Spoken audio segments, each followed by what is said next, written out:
यही है तमन्ना, बने बाबा तुम सा, चले साथ घर को घड़ी ऐसी आए। यही है तमन्ना, बने बाबा तुम सा। यही है तमन्ना, बने बाबा तुम सा, चले साथ घर को घड़ी ऐसी आए। हमें तो वतन की बहुत याद आए, हमें तो वतन की बहुत याद आए। ओम शांति।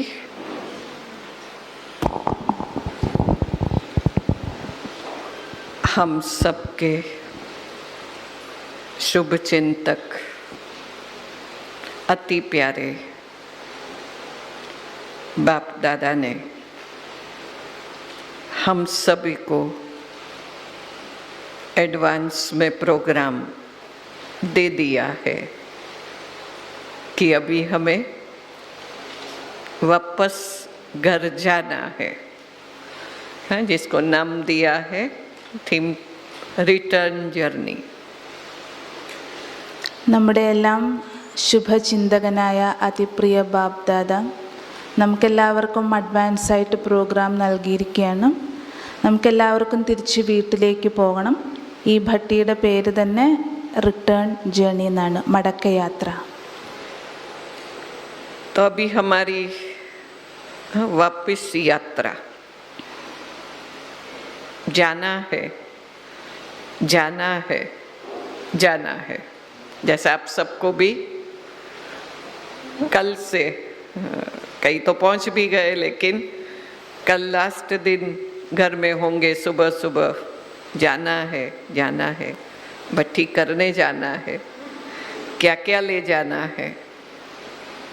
हाँ, सफ़ेद वस्त्र, हाँ, हमारे तैयारी में स्थूल में वो रखे।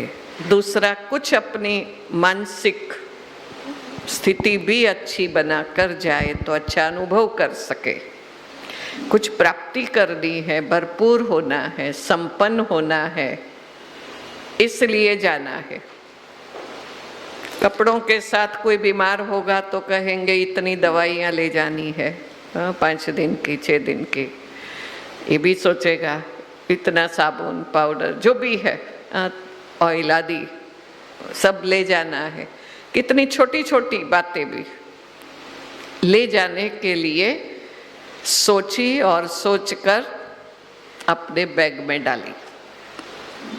यहाँ आकर अगर कुछ रह गया हो तो थोड़ा हलचल में आएंगे। देखो मैं भूल गई, ये तो ले जाना था, मेरी बुद्धि से कैसे निकल गया। ये तो सिर्फ 5 दिन की जर्नी, फिर वापस जाना है। तो यहाँ भी हम इस दरा पर आए हैं। 5000 साल की जर्नी, कितनी लंबी की, उसमें हमारा कितना सामान आगे पीछे हो गया, कोई लूट गया, किसी ने कुछ दे भी दिया, अच्छाई को भरा भी, अच्छाई को कोई लूट कर ले भी गया, बुराई भी आ गई, मैले भी हो गए, सब कुछ हुआ। ऐसे कहा जाता है व्यक्ति आता है तो खाली हाथ आता है और खाली हाथ जाता है। ऐसा कहेंगे हम खाली हाथ जाएंगे? नहीं, लक्ष्य क्या है? हमें तो भरपूर होकर जाना है। खाली तो हो ही गए, पूरा कल्प खर्च करते करते क्या हुआ, खाली हो गए। अभी भरने का समय है, तो भरपूर होकर जाना है। അപ്പം നമുക്കെല്ലാവർക്കും പോകണം പോകണം എന്നുള്ളൊരൊറ്റ ചിന്തയായിരിക്കണം. കാരണം മടക്കയാത്രയാണ്. അപ്പം ഇത് പോകേണ്ട സമയമായതുകൊണ്ട് നിറച്ചു വേണം പോകാനായിട്ട്, സമ്പന്നമായിട്ട് വേണം പോകാനായിട്ട്, എല്ലാം തീർത്തിട്ട് വേണം പോകാനായിട്ട്. നോക്കൂ, ഇവിടേക്ക് നിങ്ങൾ ഭട്ടിക്ക് വേണ്ടി വന്നപ്പോൾ 5 ദിവസത്തെ ഭട്ടിക്ക് വേണ്ടിയിട്ടാണ് വന്നത്. അപ്പം ഇന്നലെ അവിടെ നിന്ന് പുറപ്പെടുന്നതിന് മുൻപായിട്ട് നിങ്ങൾ എല്ലാ തയ്യാറെടുപ്പുകളും നടത്തിയിട്ടാണ് വന്നത്. ഡ്രസ്സിൻ്റെ കാര്യം മാത്രമല്ല, ബാക്കിയെല്ലാം നോക്കിയിട്ടാണ്. എനിക്ക് പോകണം, പോയിട്ട് എന്തെങ്കിലും ഈ ഭട്ടിയിൽ പ്രാപ്തമാക്കണം, നിറയ്ക്കണം എന്നുള്ള സങ്കല്പം. ബാക്കി ഡ്രസ്സുകൾ മാത്രമല്ല, അതോടൊപ്പം തന്നെ മരുന്ന്, ഇപ്പം എന്തെങ്കിലും രോഗങ്ങളോ അസുഖങ്ങളൊക്കെ ഉണ്ടെങ്കിൽ അതിന് വേണ്ടിയിട്ടുള്ള മരുന്നുകളും എല്ലാം തയ്യാറാക്കി വെച്ചിട്ടാണ്, നിങ്ങളൊന്നും മറന്നു പോയിട്ടില്ലല്ലോ എന്നെല്ലാം നോക്കിയിട്ടാണ് ഇവിടേക്ക് വന്നത്, അല്ലേ? അപ്പോൾ പോകണം പോകണം എന്നുള്ളൊരൊറ്റ ചിന്തയായിരുന്നു. അപ്പോൾ ഇത് 5 ദിവസത്തെ കാര്യമാണ്, ഇത് 5000 വർഷത്തിൻ്റെ കാര്യമാണ്. ഈ 5000 വർഷത്തിൻ്റെ ഇതെല്ലാം ഇവിടെ, അതിൽ നമുക്ക് നല്ലതും വന്നിട്ടുണ്ട്, മോശമായിട്ടുള്ളതും വന്നിട്ടുണ്ട്. അപ്പം മോശമായിട്ടുള്ളതിൻ്റെ എല്ലാത്തിൻ്റെയും ആത്മാവിൻ്റെ ഉള്ളിൽ നിറഞ്ഞു കിടക്കുകയാണ്. ഇതെല്ലാം നമുക്ക് തീർത്തിട്ട് പോകണം. തീർത്തിട്ട് പോയാൽ മാത്രം പോരാ, അതോടൊപ്പം തന്നെ നിറച്ച് സമ്പന്നമായിട്ട് വേണം തിരിച്ചു പോകാനായിട്ടും. हमारी इतनी लंबी यात्रा में कई प्रकार की सीनरियाँ, साइड सीन आते गए. ऐसे भी यात्रा पर बाहर जाते तो अपने व्हीकल में बैठे होते, फिर क्या देखते, दृश्य तो सब आते जाते, लेकिन उस दृश्य के लिए क्यों क्या नहीं करते, लेकिन जो दृश्य है उसको एंजॉय करते. നമ്മുടെ ദൈർഘ്യമേറിയ യാത്രയിൽ പല വഴിയോര കാഴ്ചകളുണ്ടാകും, സീനറികളുണ്ടായിരിക്കും. അപ്പോൾ ആ സീനറികളെല്ലാം നിങ്ങൾ കാണുന്നുണ്ടാകും. പക്ഷെ നിങ്ങൾ വണ്ടി നിർത്തിയിട്ട് എന്തുകൊണ്ട് എന്നുള്ള ചോദ്യമൊന്നും നിങ്ങൾക്ക് വരില്ല. ആ ദൃശ്യങ്ങളെല്ലാം എൻജോയ് ചെയ്തുകൊണ്ടാണ്, രസിച്ചുകൊണ്ടാണ് നിങ്ങൾ ആ യാത്ര ചെയ്യുന്നത്. अभी भी आगे की यात्रा के लिए भी यही करेंगे कि हम जो मिले, चाहे व्यक्ति मिले, संबंधी मिले, चीज वस्तुएं मिली, परिस्थितियां आई, लेकिन फिर भी कैसे हम उसको देखेंगे, किस प्रकार से कि तो हमारी यात्रा है. हम बड़ी अच्छी आनंद की अनुभूति करते हुए नाचते कूदते, सुख का, आनंद का अनुभव लेते लेते आगे बढ़ेंगे. ഇനി മുന്നോട്ടുള്ള യാത്രയിലും നമ്മുടെ മുന്നിൽ പലതരത്തിലുള്ള വ്യക്തികൾ വരും, പരിതസ്ഥിതികൾ വരും, സാഹചര്യങ്ങൾ വരും, ഇതെല്ലാം വരും. പക്ഷേ ഇതിലെല്ലാത്തിലും നിങ്ങൾ ഒരു കാര്യം ചെയ്യണം, ഇതെല്ലാം ഒരു യാത്രയാണ്, നമുക്ക് യാത്ര ചെയ്യണം. അപ്പം ഈ യാത്രയിൽ നല്ല രസിച്ച് ആനന്ദിച്ച് പാട്ടുപാടി ഡാൻസ് ചെയ്ത് വേണം നമുക്ക് പോകാനായിട്ട്. जैसे आए थे वैसे ही जाना है. कैसे आए थे? अकेले, बिंदु, देह भी साथ में नहीं लाए थे. എങ്ങനെയാണോ വന്നത് അങ്ങനെ തന്നെ നമുക്ക് തിരിച്ചു പോകണം. നമ്മൾ എങ്ങനെയോ വന്നത്, ബിന്ദുവായിട്ടാണ് വന്നത്. അപ്പോൾ ഈ ദേഹം പോലും കൂടെ കൊണ്ടുവന്നില്ല. അപ്പോൾ അതുപോലെ തന്നെ നമുക്ക് തിരിച്ചു പോകണം. ये 5 तत्वों से बना हुआ शरीर यहाँ हमने आकर के धारण किया, और इस शरीर में जब से आए तब से फिर विस्तार हुआ. अकेली बिंदु आत्मा, कोई विस्तार नहीं था, सिर्फ मैं बिंदु, बाबा बिंदु. लेकिन देह में आए तब से धीरे धीरे हम देह के संबंधों के, चीज वस्तुओं के विस्तार में चले गए. इसलिए अभी हमें क्या करना होगा, सारे विस्तार को खत्म करना है, सारे विस्तार को समेट लेना है, क्योंकि जाना है. विस्तार किया, अभी समेटना शुरू करें. നമ്മൾ യഥാർത്ഥത്തിൽ ബിന്ദുവായിരുന്നു. ഈ ദേഹം ധരിച്ചതോടുകൂടിയാണ് നമ്മൾ വിസ്താരത്തിലേക്ക് വന്നത്. അല്ലെങ്കിൽ നമ്മൾ ഒരു ബിന്ദു മാത്രമായിരുന്നു. ഈ ദേഹത്തിൻ്റെ ഇതിലേക്ക് വന്നപ്പോഴേക്കും ദേഹം, ദേഹത്തിൻ്റെ വസ്തുക്കൾ, വൈഭവങ്ങൾ, മിത്രസംബന്ധികൾ ഇതെല്ലാം വരാൻ തുടങ്ങി. അപ്പോൾ നമ്മൾ വിസ്താരത്തിലേക്ക് പോകാൻ തുടങ്ങി. അല്ലെങ്കിൽ നോക്കൂ, നമ്മളൊരു ബിന്ദുവാണ്. അപ്പോൾ ഇനിയിപ്പോൾ നമുക്ക് എന്താ ചെയ്യേണ്ടത്? തിരിച്ചു പോകേണ്ടതാണല്ലോ. അപ്പോൾ അതുകൊണ്ട് ഇതെല്ലാം പാക്കപ്പ് ചെയ്യണം. ഇതിനെല്ലാം വലിക്കണം, पैकअप ചെയ്യണം. तो अभी जब हमें समेटना है, बिंदु बन जाना है. और कैसा बिंदु? जैसे आए, बिल्कुल प्योर, सतो प्रधान, 7 गुणों से संपन्न. ये संपन्नता हमें भरनी है जो खुद के अंदर है. नीचे चली गई है, ऊपर अनेक लेयर्स चढ़ गए हैं. इसलिए ये खजाना है, लेकिन कहाँ है? अंदर में, गहराई में है. ऐसे भी आप अपने घरों का कोई भी कीमती सामान होगा वो बाहर तो नहीं रखेंगे. कहाँ रखते? घर के अंदर. अंदर में भी कपबोर्ड, तिजोरी जिसको बोलते, अलमारी बोलते, उसके अंदर भी चोर खाना होता. उसमें लॉक करके रखते. क्यों? कीमती खजाना है. तो हमारा भी ये कीमती खजाना कहाँ है? बाहर तो नहीं है, अंदर ही है. अभी हमें वो तो पता पड़ा कि अंदर है, लेकिन अभी हम अंदर जाते कितना है लेने के लिए, ये देखना है.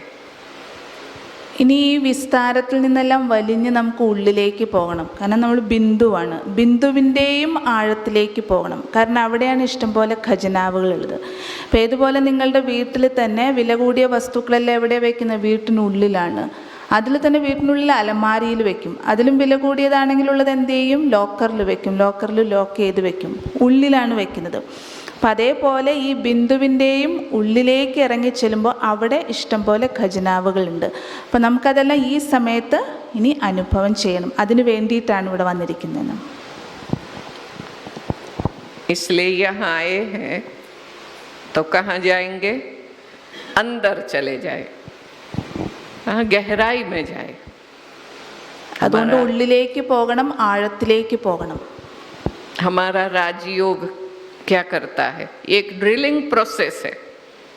राजयोग पहले हम अपने अंदर में स्वयं से कांटेक्ट करते और फिर अंदर से खजाने भरकर कर्म करते. तो कर्मेंद्रियों से वो बाहर खुद को और दूसरों को अनुभव होता है.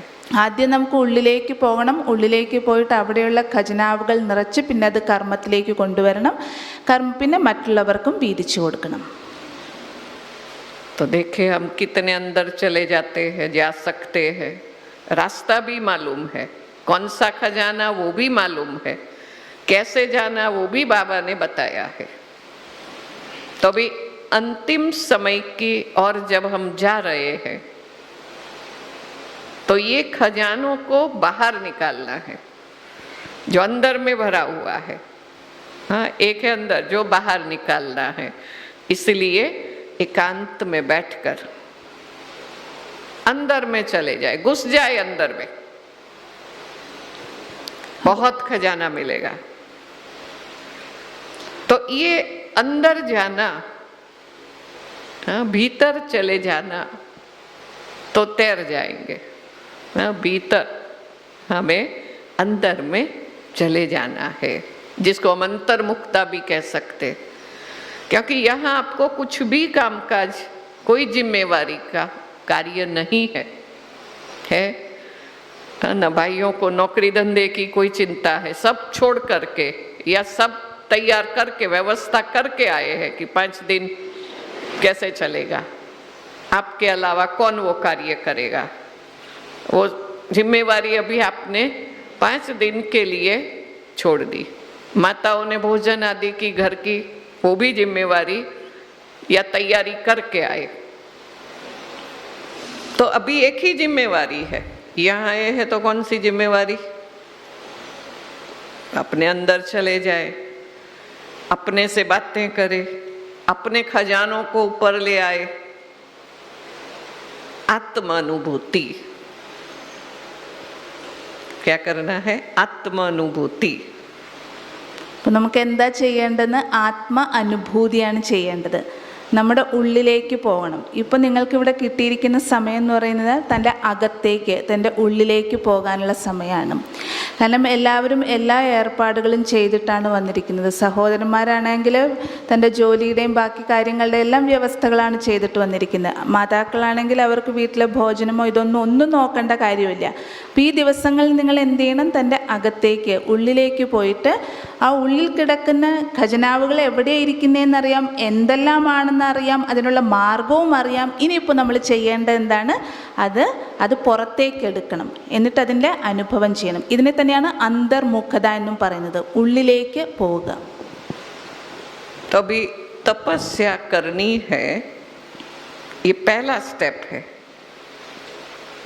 जैसे आत्मा का ज्ञान मिला, आत्मनिश्चय हुआ, दूसरा स्टेप. तीसरा है आत्मचिंतन. जब हूँ ही आत्मा तो उसका चिंतन करें, और उस चिंतन से चौथी बात आत्मानुभूति. इस लक्ष्य पर पहुंचेंगे तो क्या हमारा चिंतन अपने लक्ष्य के अनुसार चल रहा है? चेक करें. ആത്മാനുഭൂതി എന്നുള്ള ലക്ഷ്യത്തിലേക്കാണ് നമുക്ക് വരേണ്ടത്. അപ്പോൾ ആ ആത്മാനുഭൂതിയുടെ ലക്ഷ്യത്തിലേക്ക് വരുന്നതിന് വേണ്ടിയിട്ട് ആദ്യം നമ്മൾ പരിശോധിക്കണം, എൻ്റെ ചിന്തനം അതിനനുസരിച്ചാണോ നടക്കുന്നത്, ലക്ഷ്യത്തിനനുസരിച്ചുള്ള ചിന്തനമാണോ നടക്കുന്നത്. ഒന്നാമത്തേത് ആത്മാവിനെക്കുറിച്ച് നമ്മൾ അറിഞ്ഞു, രണ്ടാമത്തേത് ആത്മാവെന്നുള്ള നിശ്ചയം നമുക്ക് വന്നു, മൂന്നാമത്തേത് ആത്മചിന്തനവും നടക്കുന്നുണ്ട്, നാലാമത്തേത് ആത്മ അനുഭൂതി. ഈ ആത്മ അനുഭൂതിയാണ് ലക്ഷ്യം. പക്ഷേ അതിന് വേണ്ടിയിട്ട് അതിനനുസരിച്ചുള്ള ചിന്തനം നടക്കുന്നുണ്ടോ എന്നുള്ളത് നിങ്ങൾ പരിശോധിച്ചുകൊണ്ടിരിക്കണം. तो अभी मैं कौन से स्टेप पर हूँ? 4 बताए, उसमें से कहाँ खड़ी हूँ? ഈ 4 സ്റ്റെപ്പുകളിൽ ഞാൻ എവിടെയാണ് നിൽക്കുന്നത്? एक गुरुजी था, उसका शिष्य, लेकिन वो कौन था? बड़ा राजा था. उसने राजाई छोड़कर संन्यास लिया, गेरू वस्त्र पहने, अपना जो भी राजमहल आदि को छोड़ दिया. फिर उसके पास जो भी था, चप्पल जूते आदि जो भी था, वो सब छोड़कर जंगल में चला गया तपस्या करने के लिए. थोड़े दिन के बाद वो अपने गुरुजी से प्रश्न पूछता है कि गुरुजी, मैंने इतना छोड़ा, त्याग किया, लेकिन अभी तक प्राप्ति नहीं हो रही है. फिर गुरुजी ने प्रश्न किया कि आपकी तपस्या का लक्ष्य क्या है? आपका ध्यान किस पर है? ये वस्त्र छोड़ना, जूते छोड़ना, ये तो जैसे बाह्य परिवर्तन किया, बाह्य किया. आपका लक्ष्य बीज पर होना चाहिए. ये तो पत्ते हैं, पत्ते से क्या प्राप्ति होगी? हाँ, बीज में आत्मा. इसलिए उस लक्ष्य पर आंतरिक परिवर्तन, अपने विचारों का परिवर्तन, अपना ध्यान केंद्रित करना होगा स्वयं पर, तो सफल होंगे. അപ്പോൾ പറഞ്ഞു വരുന്നത് നമ്മുടെയും ഉള്ളിലേക്ക്, അകത്തേക്ക് പോകണം എന്നുള്ളതാണ്. ബീജത്തിലായിരിക്കണം, ഇലകളിലായിരിക്കരുത് നമ്മുടെ ശ്രദ്ധ, ബീജത്തിൽ, ആത്മാവിൻ്റെ ഉള്ളിലായിരിക്കണം ശ്രദ്ധിക്കേണ്ടത്. എന്നാൽ മാത്രമേ ആ പരിവർത്തനം ഉണ്ടാകുകയുള്ളൂ, സഫലത ഉണ്ടാകുന്നുള്ളൂ. ഒരു ഗുരുജിക്കൊരു ശിഷ്യനുണ്ടായിരുന്നു. ആ ശിഷ്യൻ രാജാവായിരുന്നു. അപ്പം ആ രാജാവ് തൻ്റെ എല്ലാം ഉപേക്ഷിച്ച്, കൊട്ടാരവും ഉപേക്ഷിച്ചു, രാജകീയ വസ്ത്രങ്ങൾ ഉപേക്ഷിച്ചു, ചെരുപ്പ്, ഇതെല്ലാം ഉപേക്ഷിച്ചിട്ട് വനത്തിൽ പോകുകയാണ് ഗുരുജിയുടെ അടുത്ത് തപസ് ചെയ്യുന്നതിന് വേണ്ടിയിട്ട്. അപ്പോൾ എല്ലാം ഉപേക്ഷിച്ചു, കാഷായ വസ്ത്രം ധരിച്ചു. അപ്പോൾ കുറേ നാൾ കഴിഞ്ഞിട്ടും രാജാവിനൊന്നും കിട്ടാതെ വന്നപ്പോൾ രാജാവ് ഗുരുജിയോട് ചോദിക്കുകയാണ്, ഗുരുജി, എനിക്ക് ഇത്രയും നാൾ ഇത് ചെയ്തിട്ടും യാതൊരു പ്രാപ്തിയും ഉണ്ടാകുന്നില്ലല്ലോ. അപ്പോൾ ഗുരുജി തിരിച്ച് രാജാവിനോട് ചോദിച്ചു, നിൻ്റെ ലക്ഷ്യം എന്താണ്? നിൻ്റെ ശ്രദ്ധ എവിടെ? ഈ ബാഹ്യമായിട്ടുള്ളത് ഉപേക്ഷിച്ചു, നീ രാജകൊട്ടാരം ഉപേക്ഷിച്ചു, വേഷം ഉപേക്ഷിച്ചു, ചപ്പൽ ഉപേക്ഷിച്ചു, ഇതെല്ലാം ഉപേക്ഷിച്ചു. അപ്പം ഇതെല്ലാം ബാഹ്യമായിട്ടുള്ളതാണ്, ഇതെല്ലാം ഇലകളാണ്. ബീജം, അതായത് ഉള്ളിൽ എന്താണ് പരിവർത്തനം കൊണ്ടുവരേണ്ടത്, ആ ലക്ഷ്യത്തിൽ നീ കയറി പിടിച്ചു. അപ്പം അതുപോലെയും നമ്മുടെയും പരിശോധിക്കേണ്ടതാണ്. ഞാൻ ആത്മാവിൻ്റെ ഉള്ളിൽ, അതായത് പരിവർത്തനം എന്ന് പറയുന്നത് ഉള്ളിൽ നിന്നാണ് വരേണ്ടത്, അതിലായിരിക്കണം നമ്മുടെ ശ്രദ്ധ മുഴുവനും. हम भी शूद्र से ब्राह्मण बने सिर्फ 7 दिन में. ठीक है, अभी ब्राह्मण से फरिश्ता बनना है. ശൂദ്രനിൽ നിന്ന് നമ്മൾ ബ്രാഹ്മണനായി 7 ദിവസത്തിലും, ഇനി ബ്രാഹ്മണനിൽ നിന്ന് നമുക്ക് ഫരിസ്തയാകണം. अभी ब्राह्मण बने वो तो बाह्य परिवर्तन से कहलाते हैं. हर रोज क्लास करते हैं, आते जाते हैं, फिर बाह्य जो व्यवहार दिखता है, बाह्य जो कपड़े दिखते हैं, ये सब में परिवर्तन कुछ न कुछ किया और उसमें हम राजी होते. मैं तो ब्राह्मण हूँ, पक्का ब्राह्मण हूँ, मैं किसी के घर का खाता नहीं हूँ, मैं फिल्म देखने नहीं जाता हूँ, आदि आदि. अगर वो नहीं करे, ये जरूरी इसीलिए है या करना भी इसीलिए पड़ता, कई बार मजबूरी से भी नहीं करें तो हमारे मित्र संबंधी अड़ोस पड़ोस वाले हमें टोकेंगे, बोलेंगे कि आप तो ब्रह्मा कुमारी में जाते हो और ये करते हो, वहाँ तो ये मना की जाती है. इसीलिए बाह्य लोगों के डर से भी कुछ बाह्य परिवर्तन कर लेते हैं. लेकिन जब ब्राह्मण से फरिश्ते की ओर आगे बढ़ना है तो आंतरिक परिवर्तन ये जरूरी है. तो ये आंतरिक परिवर्तन कि मैं देह नहीं आत्मा हूँ और उसका चिंतन चलेगा तो आत्मिक स्थिति बन पाएगी. ये पहली तैयारी, पहला पाठ हमें बड़ा पक्का करना होगा. നമ്മൾ ശൂദ്രനിൽ നിന്നും ബ്രാഹ്മണനാകുന്നതിന് വേണ്ടിയിട്ട് നമുക്ക് ബാഹ്യമായ കുറേ പരിവർത്തനങ്ങൾ നമ്മൾ കൊണ്ടുവന്നു. ഡ്രസ്സ് മാറി, അല്ലെങ്കിൽ എങ്ങനെയുള്ള ഓരോ ആഹാരത്തിൻ്റെ ആണെങ്കിൽ അങ്ങനെ പല പല കാര്യങ്ങൾ നമ്മൾ പരിവർത്തനം കൊണ്ടുവന്നു. പക്ഷേ ബ്രാഹ്മണനിൽ നമുക്ക് ഫരിസ്തയാകണമെന്നുണ്ടെങ്കിൽ വേണ്ട പരിവർത്തനം എന്ന് പറയുന്നത് ആന്തരിക പരിവർത്തനമാണ്. ആത്മാവെന്നുള്ള ആ ബോധത്തിലേക്ക് വരണം, എന്നാൽ മാത്രമേ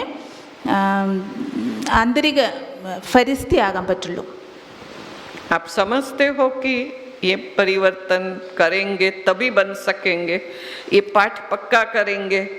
हम सब जानते हैं कि ആത്മാവെന്നുള്ള പാഠം പക്കയാക്കിയാൽ മാത്രമേ നമുക്ക് ഈ പരിവർത്തനം ഫരിസ്തയാകാനായിട്ട് സാധിക്കുകയുള്ളൂ. ഇത് നിങ്ങൾക്ക് ഉറപ്പില്ലേ? ब्रह्मा बाबा ने जो नंबर 1 स्टूडेंट इस यूनिवर्सिटी का, उसने भी पहला पाठ पक्का किया, तब वो नंबर 1 गया. देखते हैं कितना पक्का किया. दीवारों पर लिखते थे मैं आत्मा, जसोदा आत्मा, राधे आत्मा. क्यों दीवारों पर लिखते थे?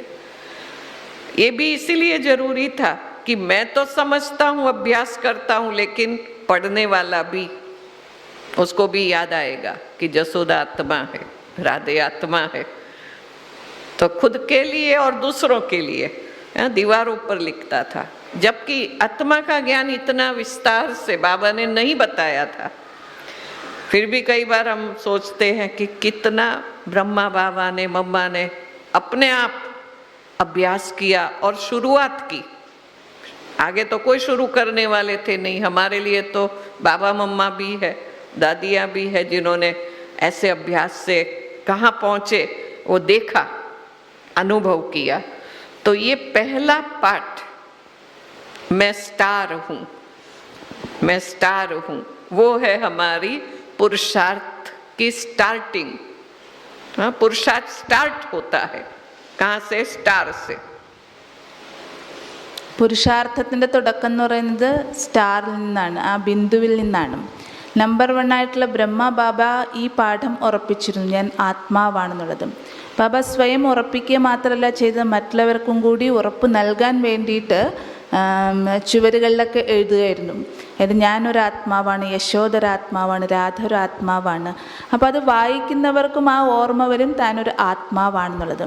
അപ്പം ഇത്രയും ബ്രഹ്മ ബാബ ആ പാഠം പക്കാക്കിയിരുന്നു. ബാബയും മമ്മയും അവരെല്ലാവരും ആ സമയത്തെന്ന് പറഞ്ഞാൽ ആത്മാവിൻ്റെ വിസ്താരം ഇത്രയും പറഞ്ഞു കൊടുത്തിട്ടുണ്ടായിരുന്നില്ല. എന്നാൽ പോലും ആദ്യത്തെ പാഠമായിട്ടുള്ള ഞാൻ ആത്മാവാണെന്നുള്ളത് ബാബ, മമ്മ, അതുപോലെ ദാദിമാർ അവരെല്ലാവരും അത്രയും അത് പക്വമാക്കിയിരുന്നു. बाबा की हर मुरली में जो आज भी था और हर मुरली में हर रोज हम सुनते, आत्मा समझ बाप को याद करो, हाँ तभी विकर्म विनाश होंगे, ऐसे कहते हैं, हर रोज कहते हैं। ये हर रोज की मुरली की सेंट्रल पॉइंट है और वो हमें बाबा पक्का कराते। और फिर बच्चे क्या बोलते, बाबा हर रोज वही का वही बोलते हैं। हाँ, कई कहते क्यों नहीं आते, तो ये भी जवाब देते कि मुरली तो बाबा वही चलाते हैं, आत्मा समझ याद करो। लेकिन बाबा हम नहीं अभ्यास करते तो बाबा मुरली के द्वारा खुद हमें अभ्यास कराता है, तो वो हम उसके स्वरूप बनकर आनंद लेने का चांस नहीं लेते, लेकिन और ही उतरती कला में चले जाते, मुरली छोड़ देंगे, मिस करेंगे, महत्व नहीं रखेंगे। क्यों? वही का वही। लेकिन आध्यात्मिकता में रिपीटेशन अति आवश्यक है, रिपीटेशन से ही रियलाइजेशन कर सकते हैं। ദിവസമുള്ള മുരളി എടുത്ത് നോക്കുകയാണെങ്കിൽ ഒരു ദിവസം പോലും അങ്ങനെ ഉണ്ടായിരിക്കില്ല ബാബ ആത്മാവാണെന്നുള്ള പാഠം ഉറപ്പിക്കാത്തതായിട്ടും. എല്ലാ ദിവസവും ഈ ഞാൻ ആത്മാവാണെന്നുള്ളത് ബാബ നമ്മളെ ഇങ്ങനെ ഉറപ്പിച്ചുറപ്പിച്ച് പഠിപ്പിക്കുന്നുണ്ട്. അപ്പോൾ ചില കുട്ടികൾ ചോദിക്കുന്നു, ഇതെന്താ ദിവസവും ബാബ ഇത് തന്നെ പറഞ്ഞുകൊണ്ടിരിക്കുന്നത്? അപ്പോൾ പറയുകയാണ്, ആധ്യാത്മികതയിൽ റിപ്പിറ്റേഷൻ ഇല്ലാതെ റിയലൈസേഷൻ ഉണ്ടാവില്ല. ഇത് വീണ്ടും വീണ്ടും നമ്മുടെ ഉള്ളിൽ ഉറപ്പിക്കേണ്ട ഒരു കാര്യമാണ് ഞാൻ ആത്മാവാണെന്നുള്ളത്. सबको मालूम है आत्मा के बारे में, यहाँ सब बैठे पहला पाठ लेकर ही बैठे हैं, लेकिन एक है उसकी नॉलेज होना और दूसरा है उस सीट पर बैठ जाना। जैसे डॉक्टर छुट्टी के दिन या उसके वर्किंग आवर्स के अलावा अपने घर में है तो और भी काम करेगा, घर में मदद भी कराएगा, लेकिन उसको ये पता है मैं डॉक्टर हूँ, लेकिन इतनी पावरफुल स्मृति नहीं होती है। वैसे हमें भी पता है मैं आत्मा हूँ, लेकिन वो डॉक्टर जब अपनी सीट पर बैठेगा या जाने की भी तैयारी करेगा कि अभी मुझे हॉस्पिटल जाना है, तो उसकी स्मृति में परिवर्तन आएगा। क्या आएगा? उसको हॉस्पिटल याद आएगी, पेशेंट याद आएंगे, फलाने को ऐसी दवाई देनी है, हाँ ये इंजेक्शन की तैयारी करनी है या जो भी है, तो उसके बारे में वो चिंतन चलेगा, ऑटोमेटिक चलेगा। क्यों?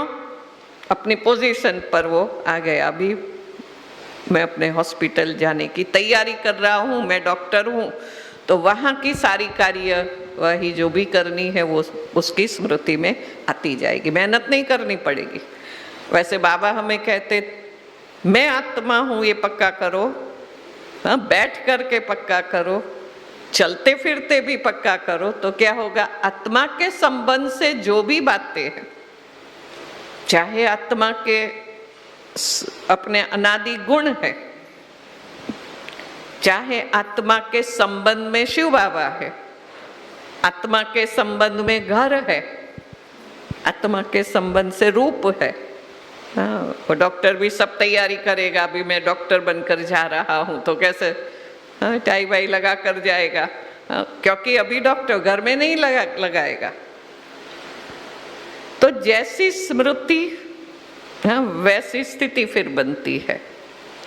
इसीलिए स्पेशल आत्मा समझना, क्योंकि अभी हमें यात्रा करनी, आत्मा को ही जाना है, तो ये अभ्यास अंत तक हमें बड़ा पक्का करना है।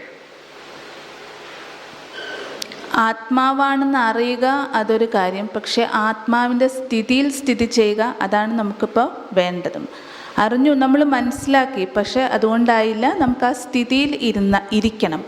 ഇപ്പോൾ ഏതുപോലെ ഒരു ഡോക്ടർ ആ ഡോക്ടറിൻ്റെ പൊസിഷനിലിരിക്കുമ്പോൾ, ആ പദവിയിലിരിക്കുമ്പോൾ, ഇപ്പോൾ ഹോസ്പിറ്റലിൽ അല്ലെങ്കിൽ ക്ലിനിക്കിലിരിക്കുമ്പോൾ, ആ ഇതിലിരിക്കുമ്പോൾ അതുമായിട്ട് ബന്ധപ്പെടുത്തിയിട്ടുള്ള എല്ലാ കാര്യങ്ങളും ഓർമ്മ വരും. പേഷ്യൻസ്, മരുന്ന്, ചികിത്സ, ഇതിൻ്റെ എല്ലാ കാര്യങ്ങളും ഓർമ്മയുണ്ടാകും. ആ ഒരു ഞാൻ ഡോക്ടറാണ് എന്നുള്ള ബോധം ഉണ്ടാകും. വീട്ടിൽ ചെന്ന് ബാക്കിയുള്ള കാര്യങ്ങളൊക്കെ അദ്ദേഹം ചെയ്യുന്നുണ്ടാകും, പക്ഷെ അത്രയും ഓർമ്മ ഉണ്ട്. ഡോക്ടറാണെന്നുള്ളത് അറിയാം, പക്ഷെ ആ ഓർമ്മ ഉണ്ടായിരിക്കില്ല. അപ്പോൾ അതേപോലെ നമുക്കും ആത്മാവാണെന്നുള്ള ആ നിരന്തരമായിട്ടുള്ള ഓർമ്മ വേണം. കാരണം സ്മൃതിക്കനുസരിച്ചാണ് നമ്മുടെ സ്ഥിതി വരുന്നത്. അപ്പം നിരന്തരം ഞാൻ ആത്മാവാണെന്നുള്ള ഓർമ്മയിൽ നമുക്ക് ഇരിക്കുമ്പോൾ ആത്മാവുമായിട്ട് ബന്ധപ്പെടുത്തിയിട്ടുള്ള ബാക്കി കാര്യങ്ങളൊക്കെ നമുക്ക് ഓർമ്മ വരും. ആത്മാവിൻ്റെ അച്ഛൻ ശിവബാബ, ആത്മാവിൻ്റെ വീട്, അതെല്ലാം നമുക്ക് ഓർമ്മ വരാൻ തുടങ്ങും. ഈ ആത്മാവെന്നുള്ള ബോധം, ഓർമ്മ ഉറപ്പിക്കേണ്ടത് വളരെ വളരെ ആവശ്യമാണ്. तो आत्मा के बारे में भिन्न भिन्न समझ को अंदर चिंतन में ले आए।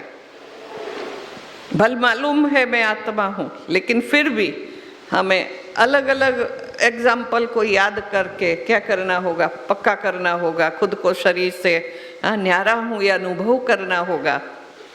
जैसे वो गीत गाते अखियों के झरोखों से मुझे देखा सांवले, ये जो आगे का गीत है, लेकिन मेन बात है क्या, झरोखों से देखा। अभी कौन से झरोखों से देखा? आत्मा कौन से झरोखों से देखती? आंखें हैं। अभी झरोखा तो बदल सकता है, कभी लकड़े का होगा, कभी लोहे का होगा, कभी ग्लास का होगा, कोई भी हो सकता है, बदल सकता है। देखने वाला वो तो आत्मा ही है। समझो एक गुरु था, उसका एक्सीडेंट हुआ, उसमें उसको आंखें निकालनी पड़ी, मीन्स तकलीफ, डैमेज बहुत हो गई। लेकिन वो गुरु बड़ा गुस्से वाला था, तो शिष्यों ने सोचा अभी गुरु को दूसरे की आंख लगाई है, ऐसे एक ही आंख लगाते, गई दो लेकिन एक ही लगाते। तो फिर कहा चलो चलो अभी तो गुरु जी के पास हम देखें, अभी तो उससे शांति और प्यार बरसता होगा। क्या बरसता होगा?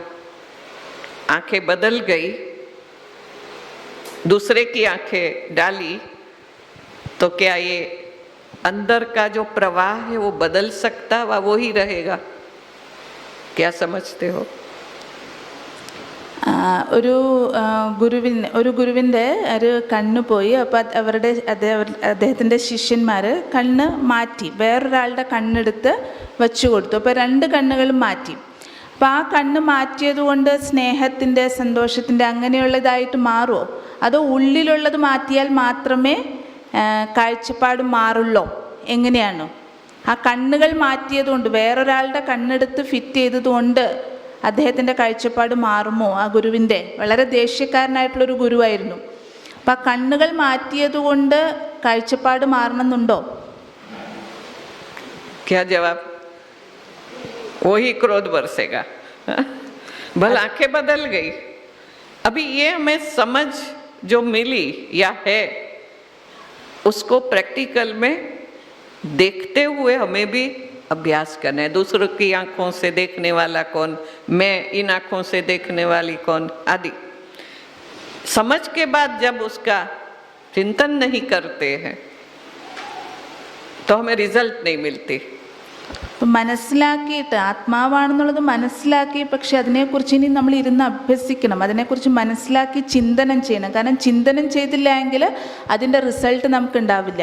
ഞാൻ ആത്മാവാണ് ഈ കണ്ണുകൾ കൊണ്ട് കാണുന്നത്, മറ്റുള്ളവരുടെയും അവർ കാണുമ്പോൾ അവർ നോക്കുന്നത് ആത്മാവ് തന്നെയാണ്, ആ കണ്ണുകളിലൂടെ കാണുന്നു. ഇങ്ങനെ ആത്മാവെന്നുള്ളത് നമ്മൾ ഉറപ്പിക്കണം, ആ അഭ്യാസം ചെയ്യണം, ചിന്തനം ചെയ്യണം, എന്നാൽ മാത്രമേ റിസൾട്ട് വരുള്ളൂ. सभी सुनते हैं, क्योंकि समय वो है, नाश्ता करने के बाद बैठे सभी सुनते हैं, जागृत है, എല്ലാവരും നല്ല ഉണർവോടുകൂടി इसलिए एग्जाम्पल देते रहते, तो एग्जाम्पल हमें थोड़ा जागृत रखेगा। ये भी है न? ऐसे तो जागते हो, सुनते हो, लेकिन ये एग्जाम्पल हमें किस लिए दिए जाते? अभ्यास के लिए। क्योंकि जब आत्मा बनना है अपने स्वस्वरूप में टिकना है, अपने सभी सातों गुणों के, अनादि गुणों के अनुभव अपने अंदर करने हैं, तो कुछ तो मेहनत करनी होगी। നമുക്ക് നമ്മുടെ ഉള്ളിൽ 7 ഗുണങ്ങളുടെ അനുഭവം ചെയ്യണമെന്നുണ്ടെങ്കിൽ അതിനുവേണ്ടി കുറച്ചെന്തെങ്കിലുമൊക്കെ ഒന്ന് പരിശ്രമിക്കണ്ടേ? ऐसे ये आत्मा है वो समझा मानो के, और वो ही आंखों से देखती है।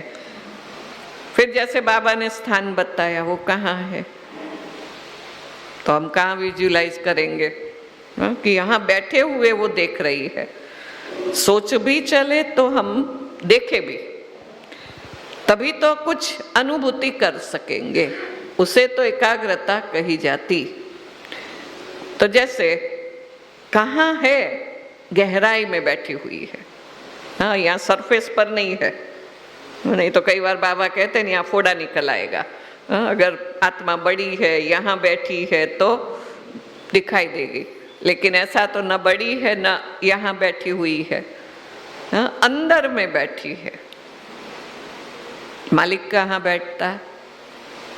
जैसे कोई कंपनी है, फैक्ट्री है, उसका मालिक, उससे मिलना है, बाहर गेट कीपर होगा, पहले गेट आएगा ना, अंदर जाना है फैक्ट्री में, वहाँ वो पूछेगा क्यों आए हो, तो कहेंगे इससे मालिक से मिलना है। अभी वो अपने आप तो हाँ नहीं बोल देगा कि हाँ जाओ अंदर, वो कहेगा थोड़ी देर खड़े रहो। फिर अंदर 2-3 से पास कराना पड़ेगा। अंदर थोड़ा गए, रिसेप्शन आएगा, रिसेप्शन से अंदर गए तो थोड़ी ऑफिसर्स बैठे होंगे। फिर उसके अंदर मालिक कहाँ बैठेगा? अपनी कैबिन में, वो दिखाई नहीं देता है। मिलना है, फिर वो कहेगा कि हाँ आने दो, फलाना आया है मिलना चाहते, तो वो कहेगा हाँ आने दो, मैं मिलूंगा। तो यहाँ भी आत्मा ऑर्डर देती है हाँ या ना का। तो गेट कौन सा है? आंखें हैं, फिर अंदर ब्रेन है, फिर अंदर जाओ, तब वो मालिक मिलता है। कंपनी में जैसे कई प्रकार के वर्कर्स होते हैं, वो अच्छा काम करते हैं तो कमाई बहुत अच्छी होती है। करने वाले वर्कर्स को भी ज़्यादा तनख्वाह देंगे तो मालिक को भी बहुत कमाई होगी, वो बड़ा धनिक बन जाएगा। अनगिनत कमाई हो सकती है। कितनी कमाई जो आज के कोई भी दुनियावी लोगों की नहीं होती। चाहे नामी ग्रामी जो टॉप 10 होते हैं, हम लिस्ट पढ़ते हैं, वर्ल्ड के कौन टॉप 10 है, या भारत के कौन है, जैसे अंबानी है या कोई भी लक्ष्मी मित्तल है आदि आदि, तो लिस्ट होती।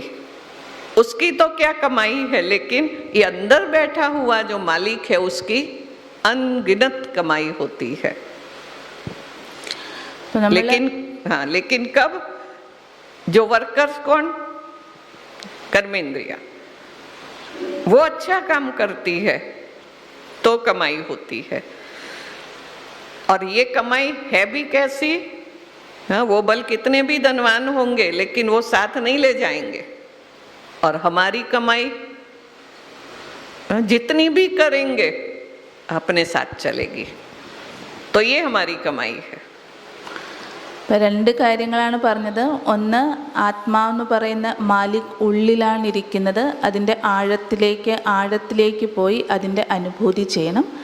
മറ്റൊന്ന്, ഈ ആത്മാവിന്, ഈ മാലിക്കിന് എത്രമാത്രം സമ്പാദ്യമുണ്ടെന്ന് മനസ്സിലാക്കിയിട്ട് അതിൻ്റെയും കൂടി അനുഭവം ചെയ്യണം. അപ്പോൾ പറയാണ്, ഏതുപോലെ ഒരു കമ്പനിയുടെ മാലിക്ക്, അദ്ദേഹം എവിടെയായിരിക്കും ഇരിക്കുന്നത്? ആ കമ്പനിയുടെ ഉള്ളിലെ ക്യാബിനിലായിരിക്കും ഇരിക്കുന്നത്. അപ്പോൾ അദ്ദേഹത്തെ കാണാൻ വേണ്ടിയിട്ട് പോകണമെന്നുണ്ടെങ്കിൽ ആദ്യം സെക്യൂരിറ്റി പുറത്തിരിക്കുന്നുണ്ടാകും. അദ്ദേഹത്തിൻ്റെ അടുത്ത് നിന്ന് പെർമിഷൻ കിട്ടി അകത്തേക്ക് കയറുമ്പോൾ പിന്നെ റിസപ്ഷൻ ഉണ്ടാകും. വീണ്ടും റിസപ്ഷൻ്റെ ഉള്ളിലേക്ക് കയറുമ്പോൾ, കമ്പനിയുടെ ഉള്ളിലേക്ക് കയറുമ്പോൾ ഓഫീസേഴ്സ് ഇരുന്ന് ജോലി ചെയ്യുന്നുണ്ടാകും. അതിൻ്റെയും ഉള്ളിലുള്ള ക്യാബിനിലായിരിക്കും മാലിക് ഇരിക്കുന്നത്. അപ്പോൾ സെക്യൂരിറ്റി ചെന്ന് അവിടെ ചെന്ന് പറയുമ്പോൾ മാലിക് എന്ത് പറയും?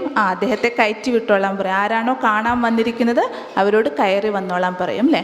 അപ്പോൾ എത്ര ഉള്ളിലേക്ക് കയറിയിട്ടായിരിക്കും മാലിക് അവിടെ ഇരിക്കുന്നത്? അപ്പം അതേപോലെ ഈ ശരീരത്തിൻ്റെയും ഉള്ളിൽ ആത്മാവെന്ന് പറയുന്ന മാലിക് ഉള്ളിൻ്റെ ഉള്ളിലാണ് ഇരിക്കുന്നത്. അതിൻ്റെ ആഴത്തിലേക്ക് പോയിട്ട് അതിൻ്റെ അനുഭവം ചെയ്യണം. ഈ മാലിക്കിൻ്റെ അനുഭവം നമ്മൾ ചെയ്യണം. അപ്പം ആത്മാവ് മറ്റൊന്ന് പറയുന്നത്, ഏതുപോലെ ഒരു കമ്പനിയിൽ ഇഷ്ടംപോലെ ജോലിക്കാരുണ്ട്, അതിൽ നല്ലവണ്ണം ജോലി ചെയ്യുന്നവരുണ്ട് എങ്കിൽ ആ ഉടമസ്ഥന് വളരെയധികം സമ്പാദ്യം അവിടെ ഉണ്ടാകും, മാലിക്കിന് വളരെയധികം സമ്പാദ്യം ഉണ്ടാകും, കമ്പനിക്ക് വളരെയധികം ലാഭം ഉണ്ടാകും. അപ്പം അതേപോലെ ഈ ആത്മാവെന്ന് പറയുന്ന മാലിക്കിൻ്റെ കർമ്മചാരികളാണ്, ജോലി ചെയ്യുന്നവരാണ് ഈ കർമ്മേന്ദ്രിയങ്ങൾ. ഈ കർമ്മേന്ദ്രിയങ്ങൾ കൂടി കർമ്മം ചെയ്യിപ്പിക്കുന്നത് ആത്മാവാണ്. അപ്പം നല്ല രീതിയിൽ കർമ്മം ചെയ്യിപ്പിക്കുകയാണെങ്കിൽ ആത്മാവിനുള്ളിൽ വളരെയധികം സമ്പാദ്യം ഉണ്ടാകും. ഈ സമ്പാദ്യത്തിൻ്റെയും നമുക്ക് അനുഭവം ചെയ്യാനായിട്ട് പറ്റും. അപ്പം ഈ രണ്ട് കാര്യങ്ങളാണ്. ഈ ആത്മാവെന്നുള്ളതും, ആത്മാവ് ഉള്ളിൻ്റെ ഉള്ളിലാണ്, അതിൻ്റെ ആഴത്തിലേക്ക് പോയിട്ട് ആ ആഴത്തിൻ്റെ അനുഭൂതി ചെയ്യണം. മറ്റൊന്ന് ഖജനാവുകളുടെയും സമ്പാദ്യത്തിൻ്റെയും. കാരണം ഈ സമ്പാദ്യവുമായിട്ടേ നമ്മൾ പോകാൻ പോകുന്നുള്ളൂ, വേറൊന്നും കൊണ്ടുപോകുന്നില്ല. ഈ സമ്പാദ്യവുമായിട്ടാണ് നമുക്ക് പോകേണ്ടത്.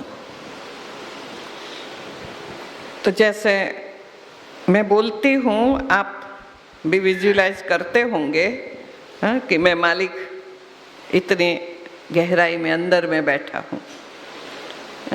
अभी अंदर बैठे बैठे अपनी कमाई कर रहा है. कभी हिसाब चुकतू होता है तो ये मकान कहो, फैक्ट्री कहो, जो भी कहो, वो छोड़कर चला जाता. जैसे हमारे घर में किचन में फ्रिज होती है, उस फ्रिज में अलग अलग डिपार्टमेंट होते हैं. किस में सब्जी रखते, किस में फ्रूट रखते, किस में ड्राई फ्रूट रखते, दूध रखते, आदि अलग अलग रखते हैं. अभी उसमें लाइट है, चालू है तो ठंडा है. चलो कई बार बल्ब फ्यूज हो जाता है, लाइट नहीं है, लेकिन वो शीतलता अनुभव नहीं होगी, गर्म हो जाएगा, अंदर में ठंडक नहीं होगी, तो भी क्या मानेंगे? लाइट नहीं है. क्या करेंगे? उसमें जो रखी हुई चीजें हैं, जितनी भी रखी है, कहेंगे जल्दी जल्दी उसे निकालो. क्यों? बिगड़ जाएगी. तो जैसे लाइट चली जाती सब चीजें अंदर से निकाल देते, वैसे क्या इस शरीर रूपी फ्रिज में से भी लाइट आत्मा चली जाती, क्या करते? उसके जो भी ऑर्गन्स अच्छे हैं, कहेंगे आंखें जल्दी निकाल दो, हार्ट जल्दी, या जो भी ऑर्गन्स है काम में आएंगे, जल्दी निकाल दो. क्यों जल्दी निकालना, और क्यों फिर उसको ले जा करके जला देते हैं? नहीं तो दुर्गंध आएगी. तो ये भी हम सोच सकते हैं कि देखो कैसे आत्मा का महत्व है. शरीर में भी फ्रेशनेस है, कारण आत्मा की प्रेजेंट है. तो ये हमें पक्का करना है. ऐसे ऐसे एग्जाम्पल से हम पक्का करते जाए और खुद को देखते जाए. मैं भ्रुकुटी के बीच बैठी हुई चैतन्य शक्ति आत्मा हूँ, जिस कारण सारी चेतना शरीर में है. ഈ ശരീരത്തിൻ്റെ ഉള്ളിലിരിക്കുന്ന ആത്മാവിനാണ് എല്ലാ കണക്കുകളും തീർക്കേണ്ടത്. എപ്പോഴാണോ കണക്കുകൾ തീരുന്നത് അപ്പോൾ ആത്മാവെന്ന് പറയുന്ന പ്രകാശം ഈ ശരീരത്തിനുള്ളിൽ നിന്ന് പോകുന്നു. അപ്പോൾ ഇതുപോലെ ഒരു ഫ്രിഡ്ജ്, വീട്ടിൽ ഫ്രിഡ്ജ് ഉണ്ടായിരിക്കും. ആ ഫ്രിഡ്ജിൽ പല പല കമ്പാർട്ട്മെൻ്റ് ഉണ്ടായിരിക്കും. വെജിറ്റബിൾ വെക്കാനുള്ളതുണ്ടായിരിക്കും, ഫ്രൂട്ട്സ് വെക്കാനുള്ളതുണ്ടായിരിക്കും, മറ്റേത് ഡ്രൈ ഫ്രൂട്ട്സ് വെക്കാനുള്ളതുണ്ടായിരിക്കും. അങ്ങനെ പല പല ഇതുണ്ടായിരിക്കും അല്ലേ. അപ്പോൾ ഫ്രിഡ്ജ് പ്രവർത്തിക്കുന്നുണ്ട്, തണുപ്പുണ്ട് എന്നുള്ളത് എങ്ങനെ അറിയാൻ പറ്റുക? അതിൻ്റെ ഉള്ളിലൊരു ലൈറ്റ് ഉണ്ടാകും. ആ ലൈറ്റ് കത്തുന്നുണ്ടെങ്കിൽ അതിൻ്റെ അർത്ഥം ഫ്രിഡ്ജ് പ്രവർത്തിക്കുന്നുണ്ട്. അപ്പോൾ അതെല്ലാം ഫ്രഷ് ആയിട്ടിരിക്കും. ഇനി ചില സമയങ്ങളിൽ അങ്ങനെയാണ്, ലൈറ്റ് ഉണ്ടായിരിക്കില്ല, അപ്പോഴും അതിൻ്റെ അർത്ഥം അത് അതിൻ്റെ ഉള്ളിലിരിക്കുന്ന എന്താ പറയുക, ഫ്രിഡ്ജിൻ്റെ ഉള്ളിൽ വേണ്ടത്ര തണുപ്പില്ല. അങ്ങനെയാണെങ്കിലും അതിൻ്റെ ഉള്ളിലിരിക്കുന്ന വസ്തുക്കളെല്ലാം ചീത്തയായിട്ട് പോകും. അല്ല പെട്ടെന്ന് ചീത്തയായി പോകും. അപ്പം അങ്ങനെ ചീത്തയായി പോകുന്നതാണെങ്കിൽ നമ്മൾ എന്തു പറയും? അതിൻ്റെ ഉള്ളിൽ വെളിച്ചമില്ല അല്ലെങ്കിൽ തണുപ്പില്ല എങ്കിൽ നമ്മൾ എന്തു പറയും? എത്രയും പെട്ടെന്ന് അതിനുള്ള സാധനങ്ങൾ ഉപയോഗിച്ച് തീർക്കണം. അതുപോലെ തന്നെ എന്ന് പറഞ്ഞാൽ അതിൽ നിന്ന് വെളിച്ചം പോയി. അതേപോലെ തന്നെ ഈ ശരീരത്തിനുള്ളിലിരിക്കുന്ന ആത്മാവും, ഈ ആത്മാവാണ് വെളിച്ചം, പ്രകാശം എന്ന് പറയുന്നത്. ഇതിൽ നിന്ന് ഈ ശക്തി അങ്ങ് പോയി കഴിയുമ്പോൾ പിന്നെ ഇതിൻ്റെ ഉള്ളിൽ ഈ ശരീരം എന്തായിട്ട് മാറി? പിന്നെ ഇത് കത്തിച്ച് കളയാനേ കൊള്ളൂ. ഇത്ര മണിക്കൂറിനുള്ളിൽ അതിൻ്റെ ഉള്ളിലുള്ള എന്തെങ്കിലുമൊക്കെ ഓർഗാൻസ് എടുത്ത് നമുക്ക് കൊടുക്കാം. പക്ഷെ അത് കഴിഞ്ഞ് കഴിഞ്ഞാൽ പിന്നെ ആ ശരീരം കൊണ്ടൊന്നും പ്രയോജനമില്ല, ദുർഗന്ധം വരും. അത് പിന്നെ നമ്മൾ കത്തിച്ച് കളയുന്നു. അപ്പം അതുപോലെ ഈ ആത്മാവെന്ന് പറയുന്ന പ്രകാശമാണ് ഇതിൻ്റെ ഉള്ളിലിരുന്ന് എല്ലാം ചെയ്തുകൊണ്ടിരിക്കുന്നത്. അപ്പം അതിൻ്റെ ബോധത്തിലേക്ക് നമ്മൾ വരണം. ഇങ്ങനെ ചില എക്സാമ്പിൾ പറഞ്ഞിട്ട് പറഞ്ഞു തരികയാണ്. ആത്മാവെന്നുള്ളത് നമ്മൾ ഉറപ്പിക്കണം. तो खुद को कैसे आत्मा तक पहुंचाना है? ऐसे तो जरूरत नहीं है अपने ओरिजिनल नेचुरल स्वरूप को याद करने की, लेकिन भूल गए इसलिए हमें सब कुछ याद करके वहाँ तक पहुँचते। मैं स्त्री हूँ, मैं पुरुष हूँ, मैं फलाना हूँ, कहाँ याद करना पड़ता? कभी रिपीट नहीं करते। जो नहीं है वो पक्का हो गया और जो है उसमें बड़े कच्चे हैं. ശരിക്കും പറഞ്ഞു കഴിഞ്ഞാൽ ആത്മാവിൻ്റെ ഒറിജിനൽ സ്വരൂപത്തെ ഓർമ്മിപ്പിക്കേണ്ടതായിട്ട് ആവശ്യമില്ല. പക്ഷെ എന്താണോ നമുക്ക് വേണ്ടാത്തത് അത് നമ്മൾ ഓർമ്മിച്ച് കിടക്കുകയാണ്. ഞാൻ സ്ത്രീയാണ്, ഞാൻ പുരുഷനാണ്, ഞാൻ ഇന്നതാണ്, ഇതൊന്നും വന്ന് കയറിയിട്ടില്ല, ഇതൊന്നും അല്ല യഥാർത്ഥത്തിൽ ഞാൻ. പക്ഷേ ഓർമ്മിക്കേണ്ടതിനെ നമ്മൾ മറക്ക് കിടക്കണം. വാസ്തവിക സ്വരൂപത്തെ നമ്മൾ മറന്നു കിടക്കുകയാണ്. ബാക്കി ഈ ശരീരത്തിൻ്റെ ഇതിനെയാണ് നമ്മൾ ഓർമ്മിച്ചുകൊണ്ടിരിക്കുന്നത്. खुद को समझा, अभी सामने वाले उसको भी हम देखते हैं, तो हम आत्मा समझ कर देखते हैं. समझ तो है, देखना चाहिए, लेकिन अभ्यास कितना किया? कोई देख करके इकट्ठा करने वाला अंदर है, हाँ, वो भी तो आत्मा तक पहुंचाएगा. जैसे कोई भिखारी आया, आपने देखा आंखों से कि वो बड़ा दुबला पतला है, बड़ा दुखी है, भूखा है, ये सब अंदर गया और फिर अंदर से क्या कहा? उसको कुछ 2 रोटी दे दो, हाथों से दिया. तो ये कर्म करते भी हमें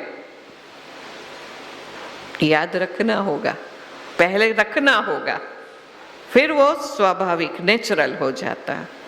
कोई भी चीज को नया कोर्स जैसे आता है पढ़ने में या कहाँ भी, तो क्या करना पड़ता? शुरू में थोड़ा पक्का करना पड़ता, फिर रोज बरोज का हो गया, नेचुरल हो जाएगा.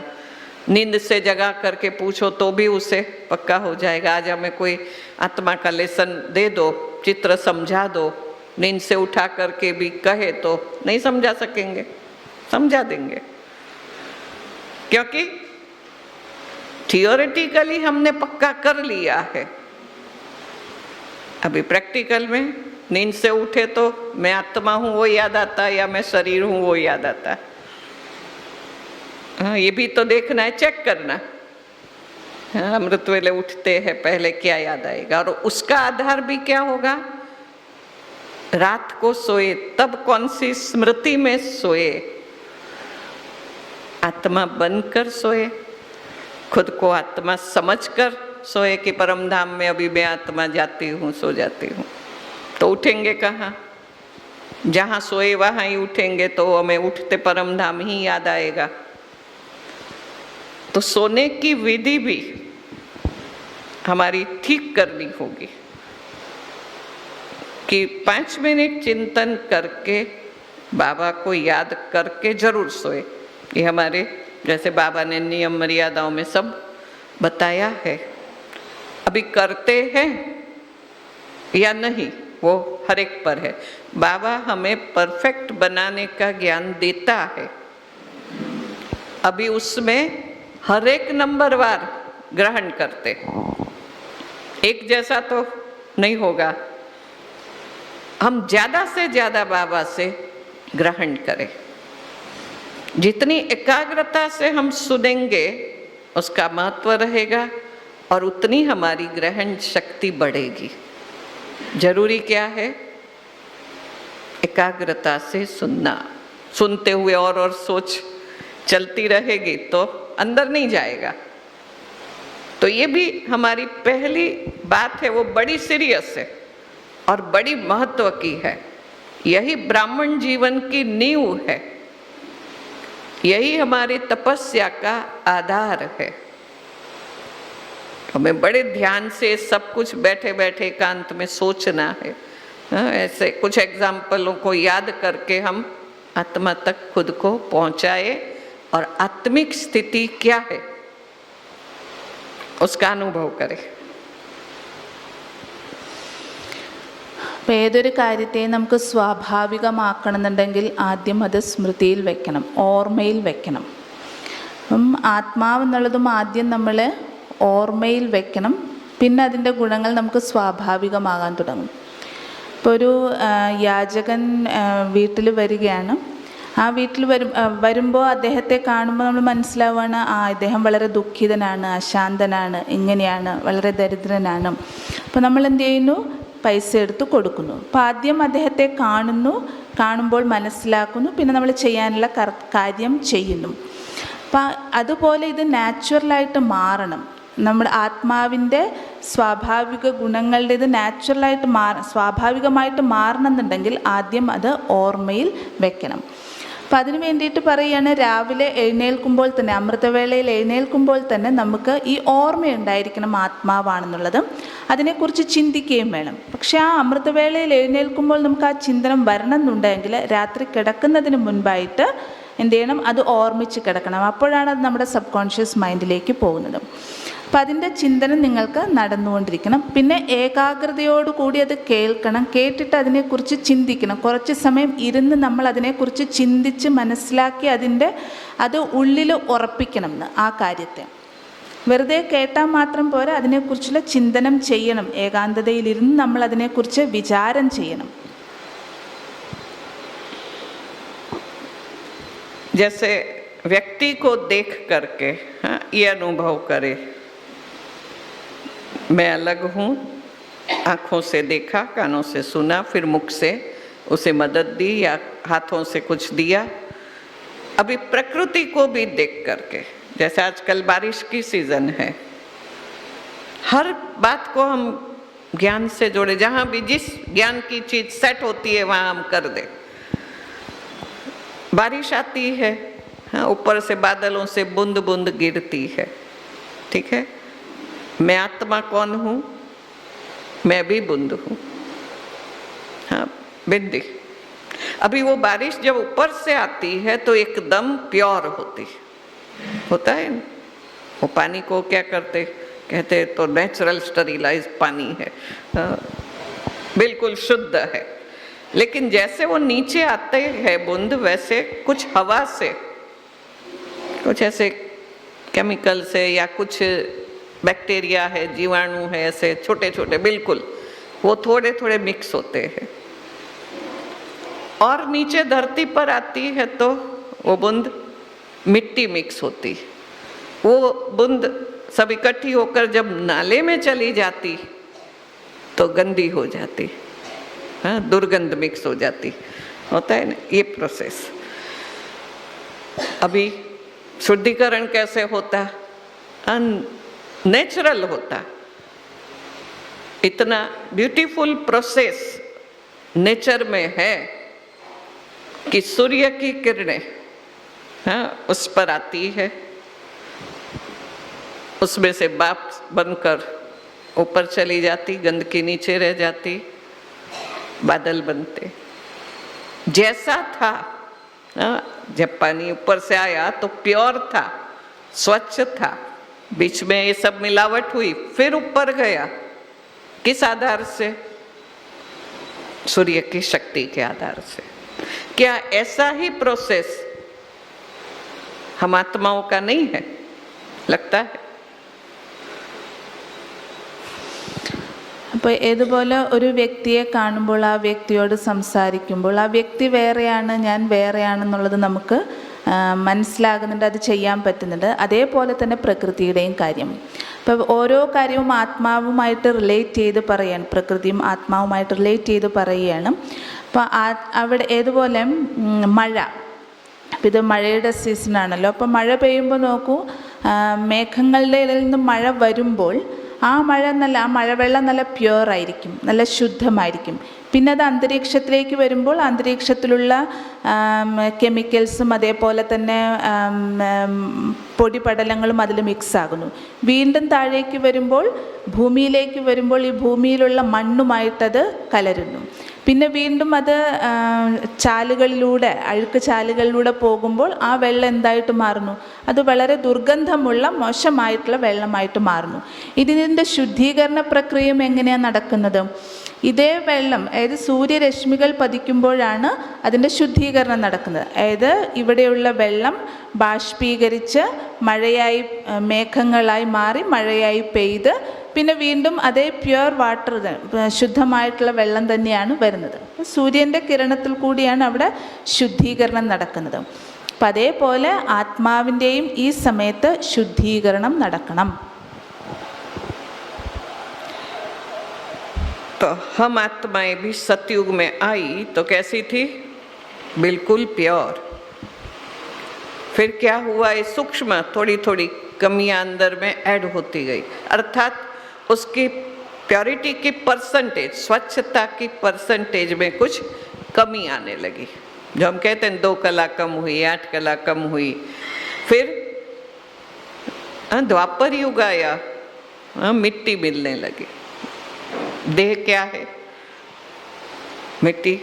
देह अभिमान अंदर प्रवेश होने लगा, आत्मा के अंदर.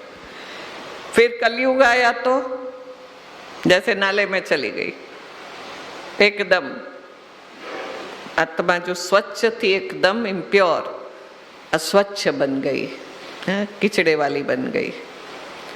तब हमारा बाबा कौन है? ज्ञान सूर्य है. वो अपनी किरणों से क्या कर रहा है? उसमें जो किचड़ा है, मलिनता है, अस्वच्छता है, उसे साफ कर रहा है. आत्मा को फिर से जैसी थी वैसी बना करके अपने साथ ले जाता.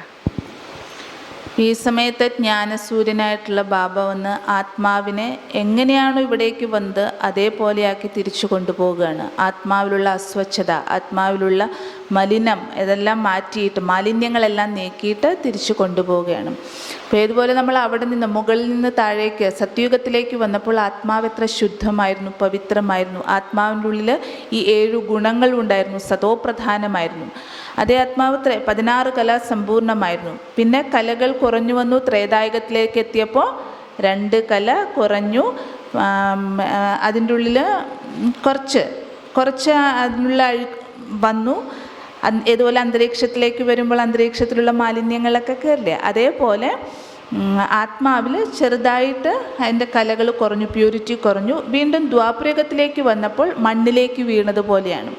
അതിൽ മഴവെള്ളം മണ്ണിലേക്ക് വീഴുമ്പോൾ മണ്ണുമായിട്ട്, ഭൂമിയിലേക്ക് പതിക്കുമ്പോൾ അത് മണ്ണുമായിട്ട് ചേരില്ലേ, അതേപോലെ ഇവിടെ വന്നപ്പോൾ ദ്വാപരയുഗത്തിലെത്തിയപ്പോൾ ആത്മാവിൻ്റെ ഉള്ളിൽ കലർപ്പുകൾ വരാൻ തുടങ്ങി, ദേഹബോധമൊക്കെ വരാൻ തുടങ്ങി. പിന്നെ കലിയുഗത്തിലേക്ക് എത്തിയപ്പോൾ എന്തായി? അത് അഴുക്കുചാലിലൂടെ പോകുന്നതിന് തുല്യമായി.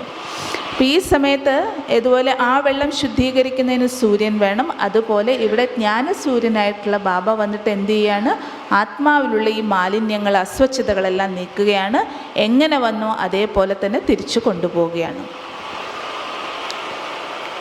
इसीलिए कहा जाता अगर इस धरा पर सूर्य की किरणें न आती तो क्या होता? अंधकार भी होगा, तो ये सब बीमारी आदि भी फैल जाती, जीवाणु कीटाणु सब बढ़ जाते, सड़ जाते, बहुत कुछ होता. वैसे बाबा अगर नहीं आता तो ये आत्मा का किचड़ा ये कौन निकालता? कैसी दुर्गंध वाली गंदी आत्माएं हो जाती, कैसी दुखी अशांत परेशान हो जाती, अंधकार में कैसे भटकती. इसलिए हमारा संबंध और बाबा का संबंध आपस में अविनाशी है, हम भूल गए। लेकिन उसकी किरणों को प्राप्त करने के लिए हाँ उसकी ओर फोकस तो करना होगा ना खुद को। और वो भी जैसे वो बताते हैं करंट पास कब होगी, इंसुलेटर निकालेंगे, वैसे बाबा की भी किरणें जैसे सूर्य स्नान करते हैं, हाँ, कपड़े होंगे तो किरणें कैसे शरीर को टच करेगी, अंदर जाएगी। जितने खुले होते हैं हाँ उस पर वो किरणें असर करती है। तो शरीर रूपी वस्त्र भी उतारना जरूरी है। बाबा की किरणों का लाभ लेना है तो हाँ वो तभी इफेक्ट करेगा, एब्जॉर्ब करेगा बाबा की शक्ति को। इसलिए तपस्या करने के लिए सबसे पहला फाउंडेशन पक्का करना ही होगा, तब अविनाशी प्राप्ति के अधिकारी बन सकते। अब मैंपन खत्म करना होगा। कहते मैं कौन करता, हाँ बकरा करता, बकरे की बलि चढ़ाई जाती। हमें भी क्या करना होगा, हाँ मैंपन के बकरे की बलि चढ़ा दो, हाँ खत्म कर दो, मार दो। ये बकरे को नहीं मारा मैं को, तो वो बकरा मारते हैं, हाँ हिंसा करते हैं लोग। देखो അപ്പം ആത്മാവിനെ ശുദ്ധമാക്കണമെന്നുണ്ടെങ്കിൽ എന്ത് ചെയ്യണം? ആത്മാവിലുള്ള അഴുക്കുകളെല്ലാം മാറ്റണം. അപ്പം അതിനെന്ത് ചെയ്യണം? ജ്ഞാനസൂര്യനിലേക്ക് ഫോക്കസ് ചെയ്യണം. അപ്പം അതിൽ ആത്മാവിൽ ആദ്യമായിട്ട് ആത്മാവിൽ വന്നിരിക്കുന്ന ബോധമാണ് ഈ ഞാൻ എന്നുള്ള ബോധം കാരണമാണ് ആത്മാവ് മയിലായി തീർന്നത്, അഴുക്ക് പിടിച്ചതായി തീർന്നത്. ഈ ആടിനെയൊക്കെ ബലി കൊടുക്കാൻ വേണ്ടിയിട്ട് പോകുമ്പോൾ അത് മേ എന്ന് പറഞ്ഞ് കരയും അല്ലേ? അപ്പം ശരിക്കും പറഞ്ഞു കഴിഞ്ഞാൽ മനുഷ്യനിലുള്ള ഞാനെന്ന ബോധത്തെ മാറ്റാനാണ്, ശരീരബോധത്തിൻ്റെ ഞാനെന്ന ബോധത്തെ മാറ്റാൻ വേണ്ടിയിട്ടാണ് പറഞ്ഞത്. പക്ഷെ അതിന് പകരമായിട്ട് അവരെന്ത് ചെയ്യുന്നു? ആടിനെ ബലി കൊടുക്കുന്നു. ഞാനെന്ന ബോധത്തെ മാറ്റാനാണ് പറഞ്ഞത്. ഈ ഭൂമിയിൽ സൂര്യപ്രകാശമില്ല എങ്കിൽ, സൂര്യപ്രകാശം പതിയുന്നില്ല എങ്കിൽ അന്ധകാരമാകും, അതേപോലെ അഴുക്ക് കൂടും, ദുർഗന്ധം കൂടും, ഇതെല്ലാം കീടാണുക്കൾ ഉണ്ടാകും, ഇൻഫെക്ഷൻ വരും. ഇതെല്ലാം ഈ ഭൂമിയിൽ ഉണ്ടാകുന്നു ഈ സൂര്യൻ്റെ കിരണങ്ങൾ പതിക്കാതിരുന്നു കഴിഞ്ഞാൽ. അതേപോലെ ജ്ഞാനസൂര്യൻ്റെ കിരണങ്ങൾ ആത്മാവിൽ പതിക്കാതിരുന്നത് കൊണ്ടാണ്, പതിക്കാതെ വരുമ്പോഴാണ് എന്ത് വരുന്നത്? ആത്മാവിൽ വികാരങ്ങൾ പ്രവേശിക്കുന്നത്, ദുഃഖിതരും അശാന്തരും എല്ലാം രോഗികളുമെല്ലാം ആത്മാവായി തീർന്നത്. ഈ സമയത്ത് ജ്ഞാനസൂര്യൻ്റെ കിരണങ്ങൾ പതിപ്പിച്ച് ആത്മാവിലുള്ള ഈ മാലിന്യങ്ങളെല്ലാം മാറ്റണം. അപ്പം ഏതുപോലെ കറണ്ട് പാസ് ചെയ്യണമെന്നുണ്ടെങ്കിൽ ആ റബ്ബർ കോട്ടിങ്, ഇൻസുലേഷൻ ഉണ്ടല്ലോ, റബ്ബർ കോട്ടിങ് മാറ്റണം, എന്നാലേ കറണ്ട് പാസ് ചെയ്യുള്ളൂ. അപ്പം അതേപോലെ ഇവിടെയും നമുക്ക് ജ്ഞാനസൂര്യനിൽ നിന്നുള്ള കിരണങ്ങൾ ആത്മാവിനുള്ളിലേക്ക് വരണമെന്നുണ്ടെങ്കിൽ ആത്മാവിൻ്റെ ഫോക്കസ് ആരിലേക്കായിരിക്കണം? ആ ജ്ഞാനസൂര്യനിലേക്കായിരിക്കണം. അപ്പം ജ്ഞാനസൂര്യനിലേക്ക് നമ്മൾ ഫോക്കസ് ചെയ്യുമ്പോൾ ഓട്ടോമാറ്റിക്കലി ആത്മാവിലുള്ള അഴുക്കുകൾ ഇല്ലാതാകുകയും ആത്മാവ് ശുദ്ധവും പവിത്രവുമാകുകയും ചെയ്യും. അപ്പം ആത്മാവിൽ വന്നിട്ടുള്ള ഏറ്റവും ഇതായിട്ടുള്ള അഴുക്കാണ് ഞാനെന്ന ബോധം, അതിനെയാണ് മാറ്റേണ്ടത്. मैं की बलि चढ़ाना, खत्म करना, मैं नहीं। तो कहते मैना एक पक्षी का नाम होता है, मैना। तो वो क्या करता है? उड़ता है। हाँ मैं ना कर देंगे तो उड़ने लगेंगे. ഞാനെന്ന ബോധത്തെ ബലി കൊടുക്കണം എന്ന് ഒരു പക്ഷിയുണ്ടല്ലോ, നമ്മുടെ മലയാളത്തിൽ പറയും മൈന, ഹിന്ദിയിൽ പറയുമ്പോൾ മേന എന്ന് പറയും. മേ എന്നുള്ളത് നാക്കിയാൽ മാത്രമേ നമുക്ക് പറക്കാൻ പറ്റുള്ളൂ. മൈന എന്ത് ചെയ്യുന്നു? പറക്കുന്നു. നമുക്കും പറക്കണം എന്നുണ്ടെങ്കിൽ ആത്മാവിലുള്ള ഞാനെന്ന ബോധത്തെ മാറ്റണം.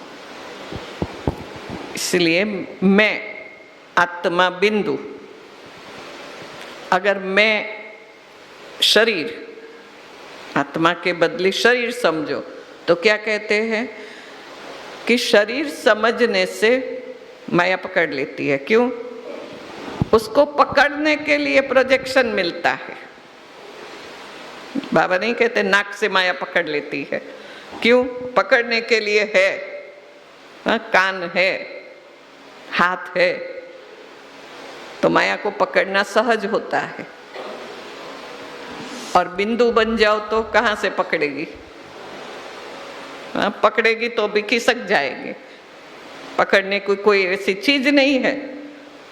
इसलिए बिंदु बन जाना माना माया से बच जाना। जैसे बाबा कहते बच्चा बन जाओ तो बच जाएंगे। മായയിൽ നിന്ന് രക്ഷപ്പെടാനുള്ളൊരു മാർഗമാണ് ബിന്ദുവാകുക. കാരണം ബിന്ദുവായിട്ടിരിക്കുകയാണെങ്കിൽ ബിന്ദുവിനെ മായയ്ക്ക് പിടിക്കാൻ പറ്റില്ല, തെന്നി തെന്നി പോയിക്കൊണ്ടിരിക്കും. ഈ ശരീരബോധത്തിലേക്ക് വരുമ്പോഴാണ്, മേ എന്നുള്ള ബോധത്തിലേക്ക് വരുമ്പോഴാണ് മായ വരുന്നത്. ശരീരബോധം എന്ന് പറയുമ്പോൾ ശരീരത്തിന് പിടിക്കാനായിട്ട് കൈയുണ്ട്, കാലുണ്ട്, ഇങ്ങനെ ഈ ഇന്ദ്രിയങ്ങളുള്ളത് കാരണം നമ്മൾ ബാഹ്യമായിട്ടുള്ള ഇതിലേക്ക് വരികയാണ്. അപ്പോൾ മായ പിടിക്കും. അപ്പം മായയിൽ നിന്ന് രക്ഷപ്പെടുക എന്ന് പറഞ്ഞു കഴിഞ്ഞാൽ ബിന്ദുവാകുക. അപ്പോൾ ഇതുപോലെ ബാബ എപ്പോഴും പറയാറുണ്ട് ബച്ച ആകുക, ബാബയുടെ കുട്ടിയാകുക എന്ന് പറഞ്ഞു കഴിഞ്ഞാൽ ബച്ച് ജാന, രക്ഷപ്പെട്ടു, നമ്മൾ സേഫായി എന്നുള്ളതാണ്. അപ്പം അതേപോലെ മായയിൽ നിന്ന് രക്ഷപ്പെടാനുള്ള മാർഗമാണ് ബിന്ദു ആത്മാവാകുക. सॉइल और सोल क्या अंतर है? सिर्फ एक अल्फाबेट का। आई के बदली U. Soil or soul. Soil എന്ന് വെച്ചാൽ മണ്ണ്, സോൾ എന്ന് പറഞ്ഞാൽ ആത്മ. അതിൽ ഒരൊറ്റ വാക്കിൻ്റെ, ഒരു ശബ്ദത്തിൻ്റെ മാത്രം വ്യത്യാസമേ ഉള്ളൂ, ഐയും യുവും. तो इतना ही हमें चेंज करना है। परिवर्तन क्या करेंगे? हम बाबा नहीं कहते, कल ही मुरली में कहा, बड़े बाप अपने बड़े बच्चों को मेहनत नहीं कराते, ज़्यादा मेहनत नहीं कराते। कितनी की? सिर्फ एक अल्फाबेट, आई के बदले यू।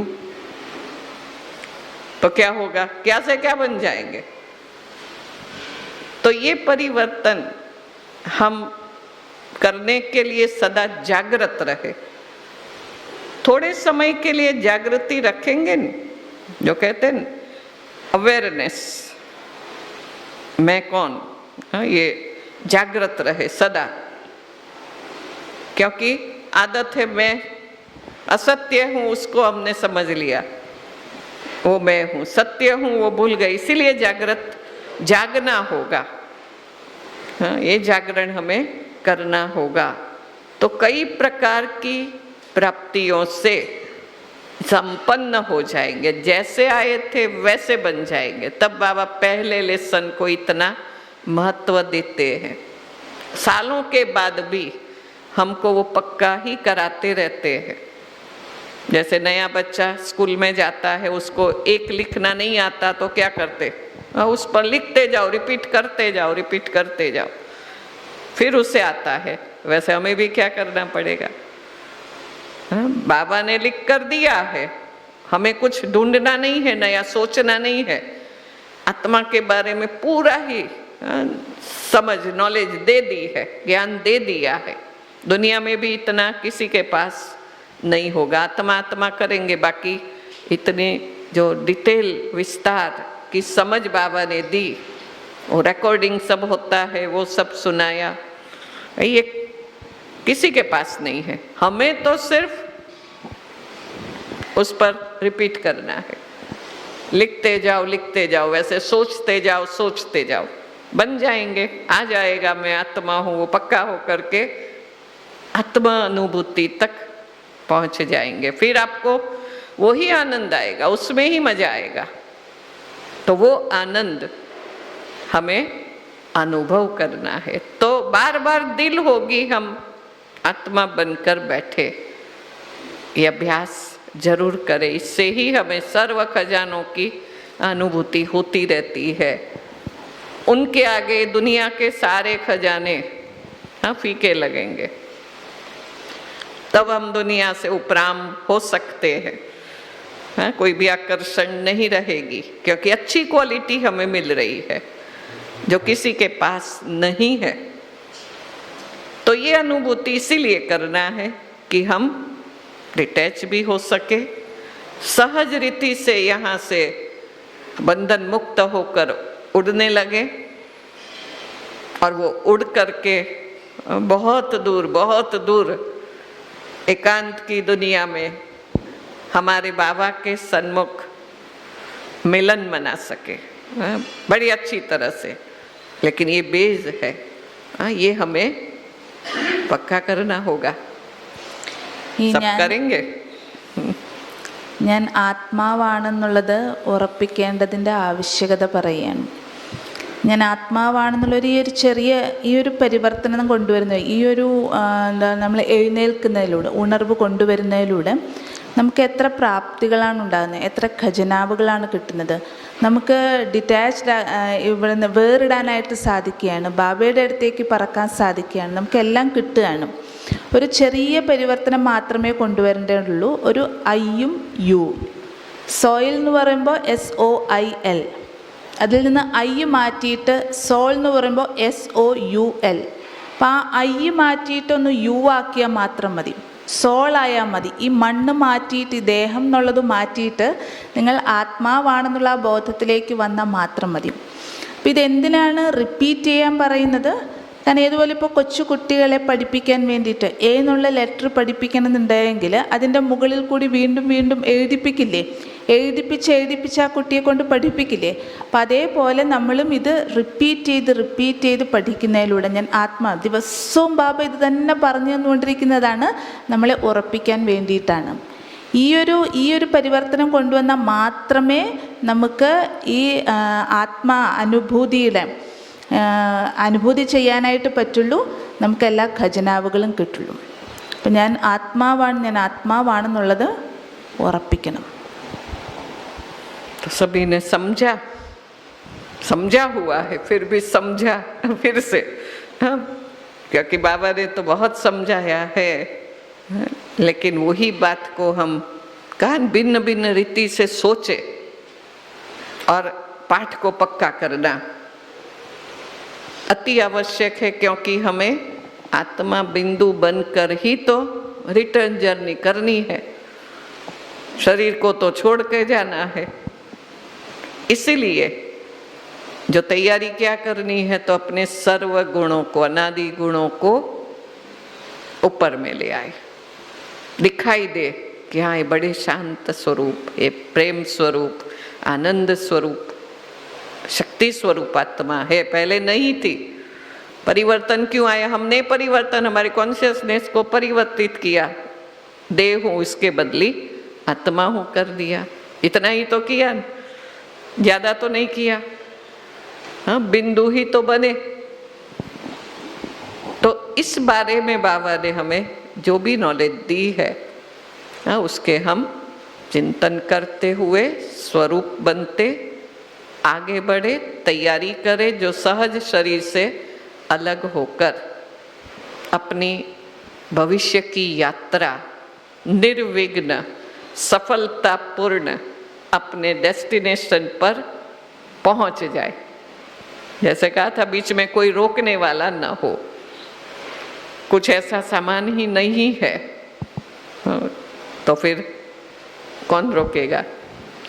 इसीलिए कहेंगे जाओ जल्दी अपने घर पहुंचो। हाँ, सम्मान से, विथ ऑनर, धर्मराजपुरी से पास भी होना है। तो ये सारा यहाँ निकाल देना है, तभी तो देखेगा कि ये तो बड़ी चमक दमक वाली आत्मा है, बड़ी निखरी हुई आत्मा है, परम धाम में रहती ऐसी आत्मा ही नीचे से ऊपर जा रही है। खुशी भी होगी देखने वालों को भी, खुद को तो होगी ही। तो ऐसे बनकर जाना है।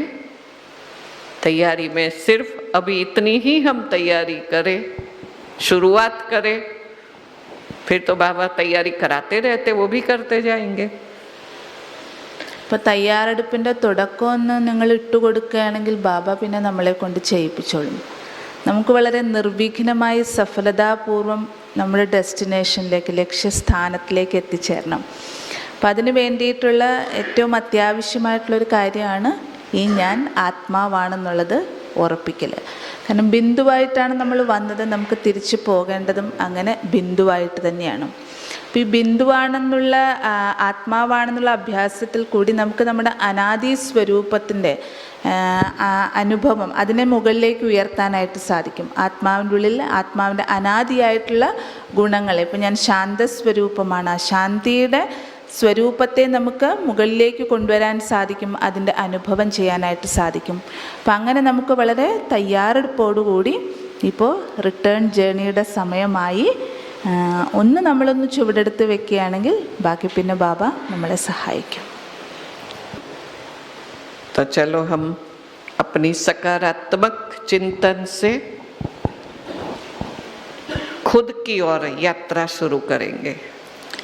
खुदा की ओर नहीं, सिर्फ खुद की ओर, स्वयं की ओर. നമുക്ക് നമ്മുടെ ഉള്ളിലേക്ക് തന്നെ ഒന്ന് യാത്ര ചെയ്യാം.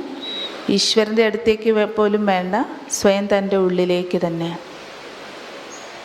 सीधा टटार बैठिए. നല്ല സ്ട്രെയിറ്റ് ആയിട്ടിരിക്കും, എല്ലാവരും നീണ്ടു നിവർന്നിരിക്കൂ. नेत्रों को भी खुला रखे. കണ്ണുകൾ തുറന്നിരിക്കണം.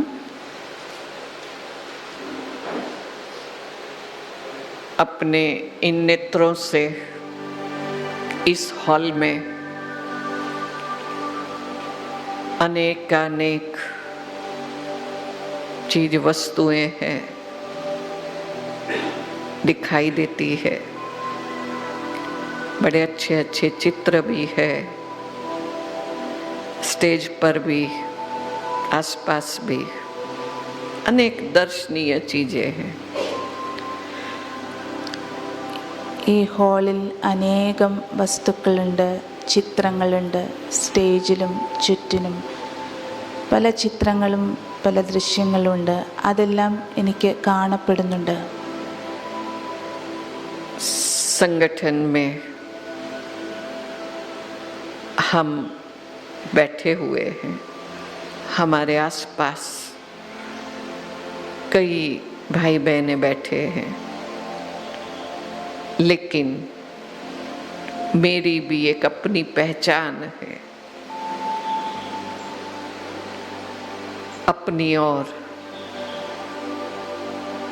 बाह्य स्वरूप की ओर पहले ध्यान केंद्रित करें. ഞാൻ സംഘടനയിലാണിരിക്കുന്നത്. ഈ സംഘടനയിൽ എനിക്ക് ഇരുവശങ്ങളിലും സഹോദരി സഹോദരന്മാരിയ്ക്കുന്നുണ്ട്. ഇവരെല്ലാം ഞാൻ കാണുന്നുണ്ട്, അറിയുന്നുണ്ട്. ഇപ്പോൾ ഞാൻ പക്ഷേ എൻ്റേതായിട്ടുള്ള ഒരു പരിചയത്തിലേക്ക്, ആദ്യം എൻ്റെ ഈ ബാഹ്യ രൂപത്തിൻ്റെ പരിചയത്തിലേക്ക് ശ്രദ്ധ കൊണ്ടുവരികയാണ്. अपने बाह्य स्वरूप को देखते हुए चिंतन करें कि आँखों से देखने वाली, कानों से सुनने वाली मैं आत्मा भ्रकुटी के तख्त पर विराजमान हूँ. महसूस करें. ഈ ബാഹ്യ രൂപത്തിൽ ശ്രദ്ധ കേന്ദ്രീകരിച്ചുകൊണ്ടും ചിന്തിക്കൂ. ഈ കണ്ണുകളിൽ കൂടി കാണുന്ന, ചെവികളിലൂടെ കേൾക്കുന്ന ഞാൻ ആത്മാവാണ്. ആ അനുഭവം ചെയ്യൂ. ഞാൻ ആത്മാവാണ്, ശക്തിയാണ്. भ्रकुटी रूपी तख्त एक ऐसा स्थान है जहाँ केवल मेरे ही विचार है, मेरी ही फीलिंग्स है, मेरी ही इमोशंस है. ये मेरा व्यक्तिगत स्थान है. ഭ്രകുടി അതെൻ്റെ വ്യക്തിഗതമായ സ്ഥാനമാണ്. ഈ ഒരു സ്ഥാനം മാത്രമാണ് അങ്ങനെയുള്ളത്. എവിടെയാണോ വിചാരങ്ങളുള്ളത്, ഫീലിങ്സ് ഉള്ളത്, ഇമോഷൻസ് ഉള്ളത്, ഇതെൻ്റെ പേഴ്സണലായിട്ടുള്ള സ്ഥാനമാണ്. यही मेरा संसार है,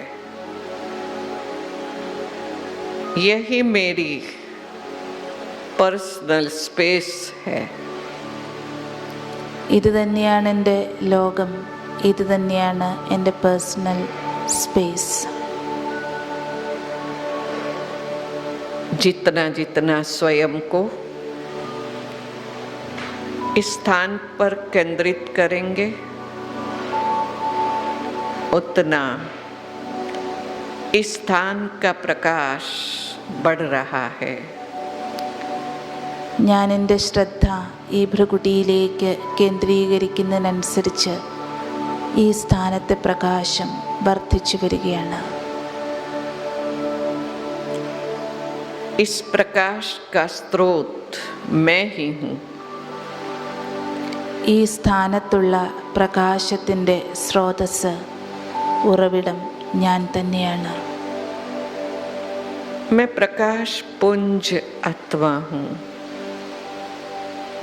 ഞാൻ പ്രകാശപുഞ്ചമായ ആത്മാവാണ്. दिव्य चक्षु से देखो, स्वयं आत्मा से दिव्य प्रकाश चारों ओर फैल रहा है. തൻ്റെ ദിവ്യനേത്രത്തിലൂടെ നോക്കൂ, ആത്മാവാകുന്ന എന്നിൽ നിന്നും ദിവ്യപ്രകാശം 4 ഭാഗത്തേക്കും വ്യാപിച്ചുകൊണ്ടിരിക്കുന്നു.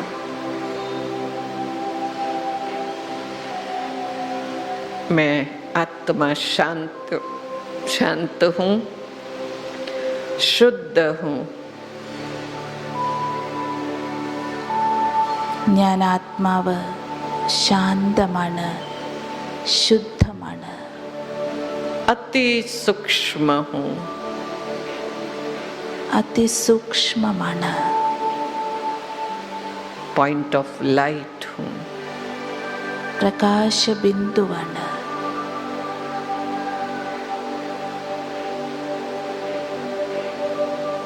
माइट हूँ. ശക്തിയാണ്.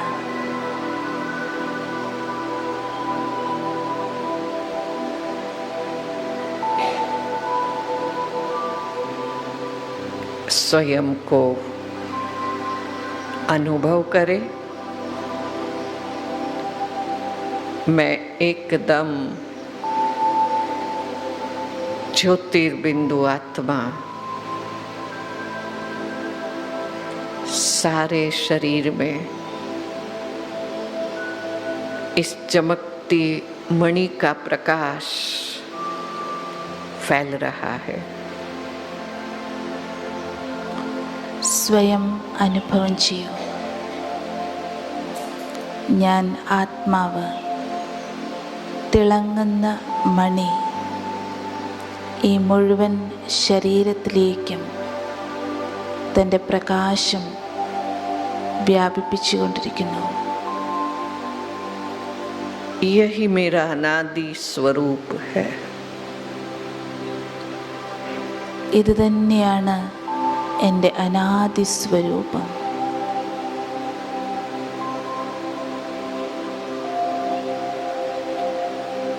अपने इस अनादि स्वरूप में स्थित होकर इस शरीर की कर्मेंद्रियों से कर्म करने हैं. തൻ്റെ ഈ അനാദി സ്വരൂപത്തിൽ സ്ഥിതി ചെയ്തുകൊണ്ട് ഈ ശരീരത്തിലെ കർമ്മേന്ദ്രിയങ്ങളെ കൊണ്ട് കർമ്മം ചെയ്യിക്കണം. जिसके फल स्वरूप मेरे कोई भी नए कर्म बंधन नहीं बनेंगे. ഈ സ്ഥിതിയിലിരുന്ന് കർമ്മം ചെയ്യുന്നതിലൂടെ പുതിയ യാതൊരു കർമ്മബന്ധനങ്ങളും ഉണ്ടാകുകയില്ല. अब मैं आत्मा दृढ़ संकल्प करती हूँ कि इसी अनादि स्वरूप में खुद को स्थित करूँगी. ഇപ്പോൾ ഞാൻ ഒരു ദൃഢ സങ്കല്പമെടുക്കുകയാണ്.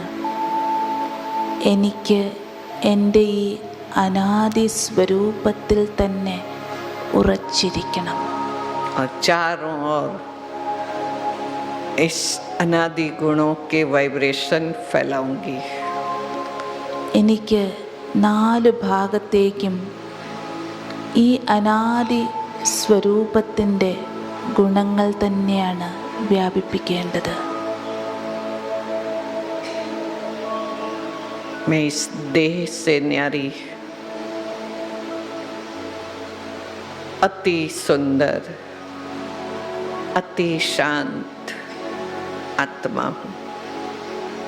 ഞാൻ ഈ ദേഹത്തിൽ നിന്നും വേറിട്ട അതിസൗന്ദര്യമുള്ള അതിശാന്തമായ ആത്മാവാണ്.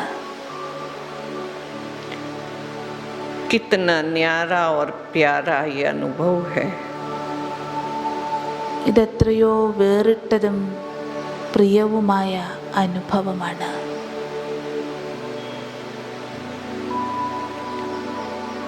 इसी स्वरूप में खुद को स्थित कर दो.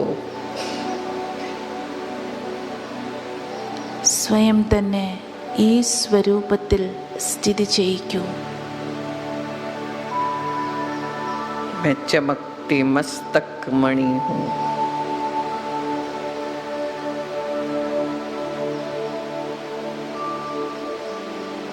ഞാൻ തിളങ്ങുന്ന മസ്തക മണിയാണ്.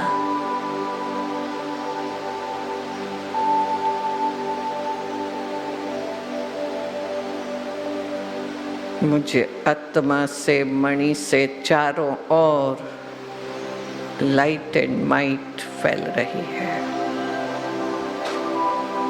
ആത്മാവാകുന്ന എന്നിൽ നിന്നും ഈ മണിയിൽ നിന്നും 4 ഭാഗത്തേക്കും പ്രകാശവും ശക്തിയും വ്യാപിച്ചുകൊണ്ടിരിക്കുന്നു.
चमकने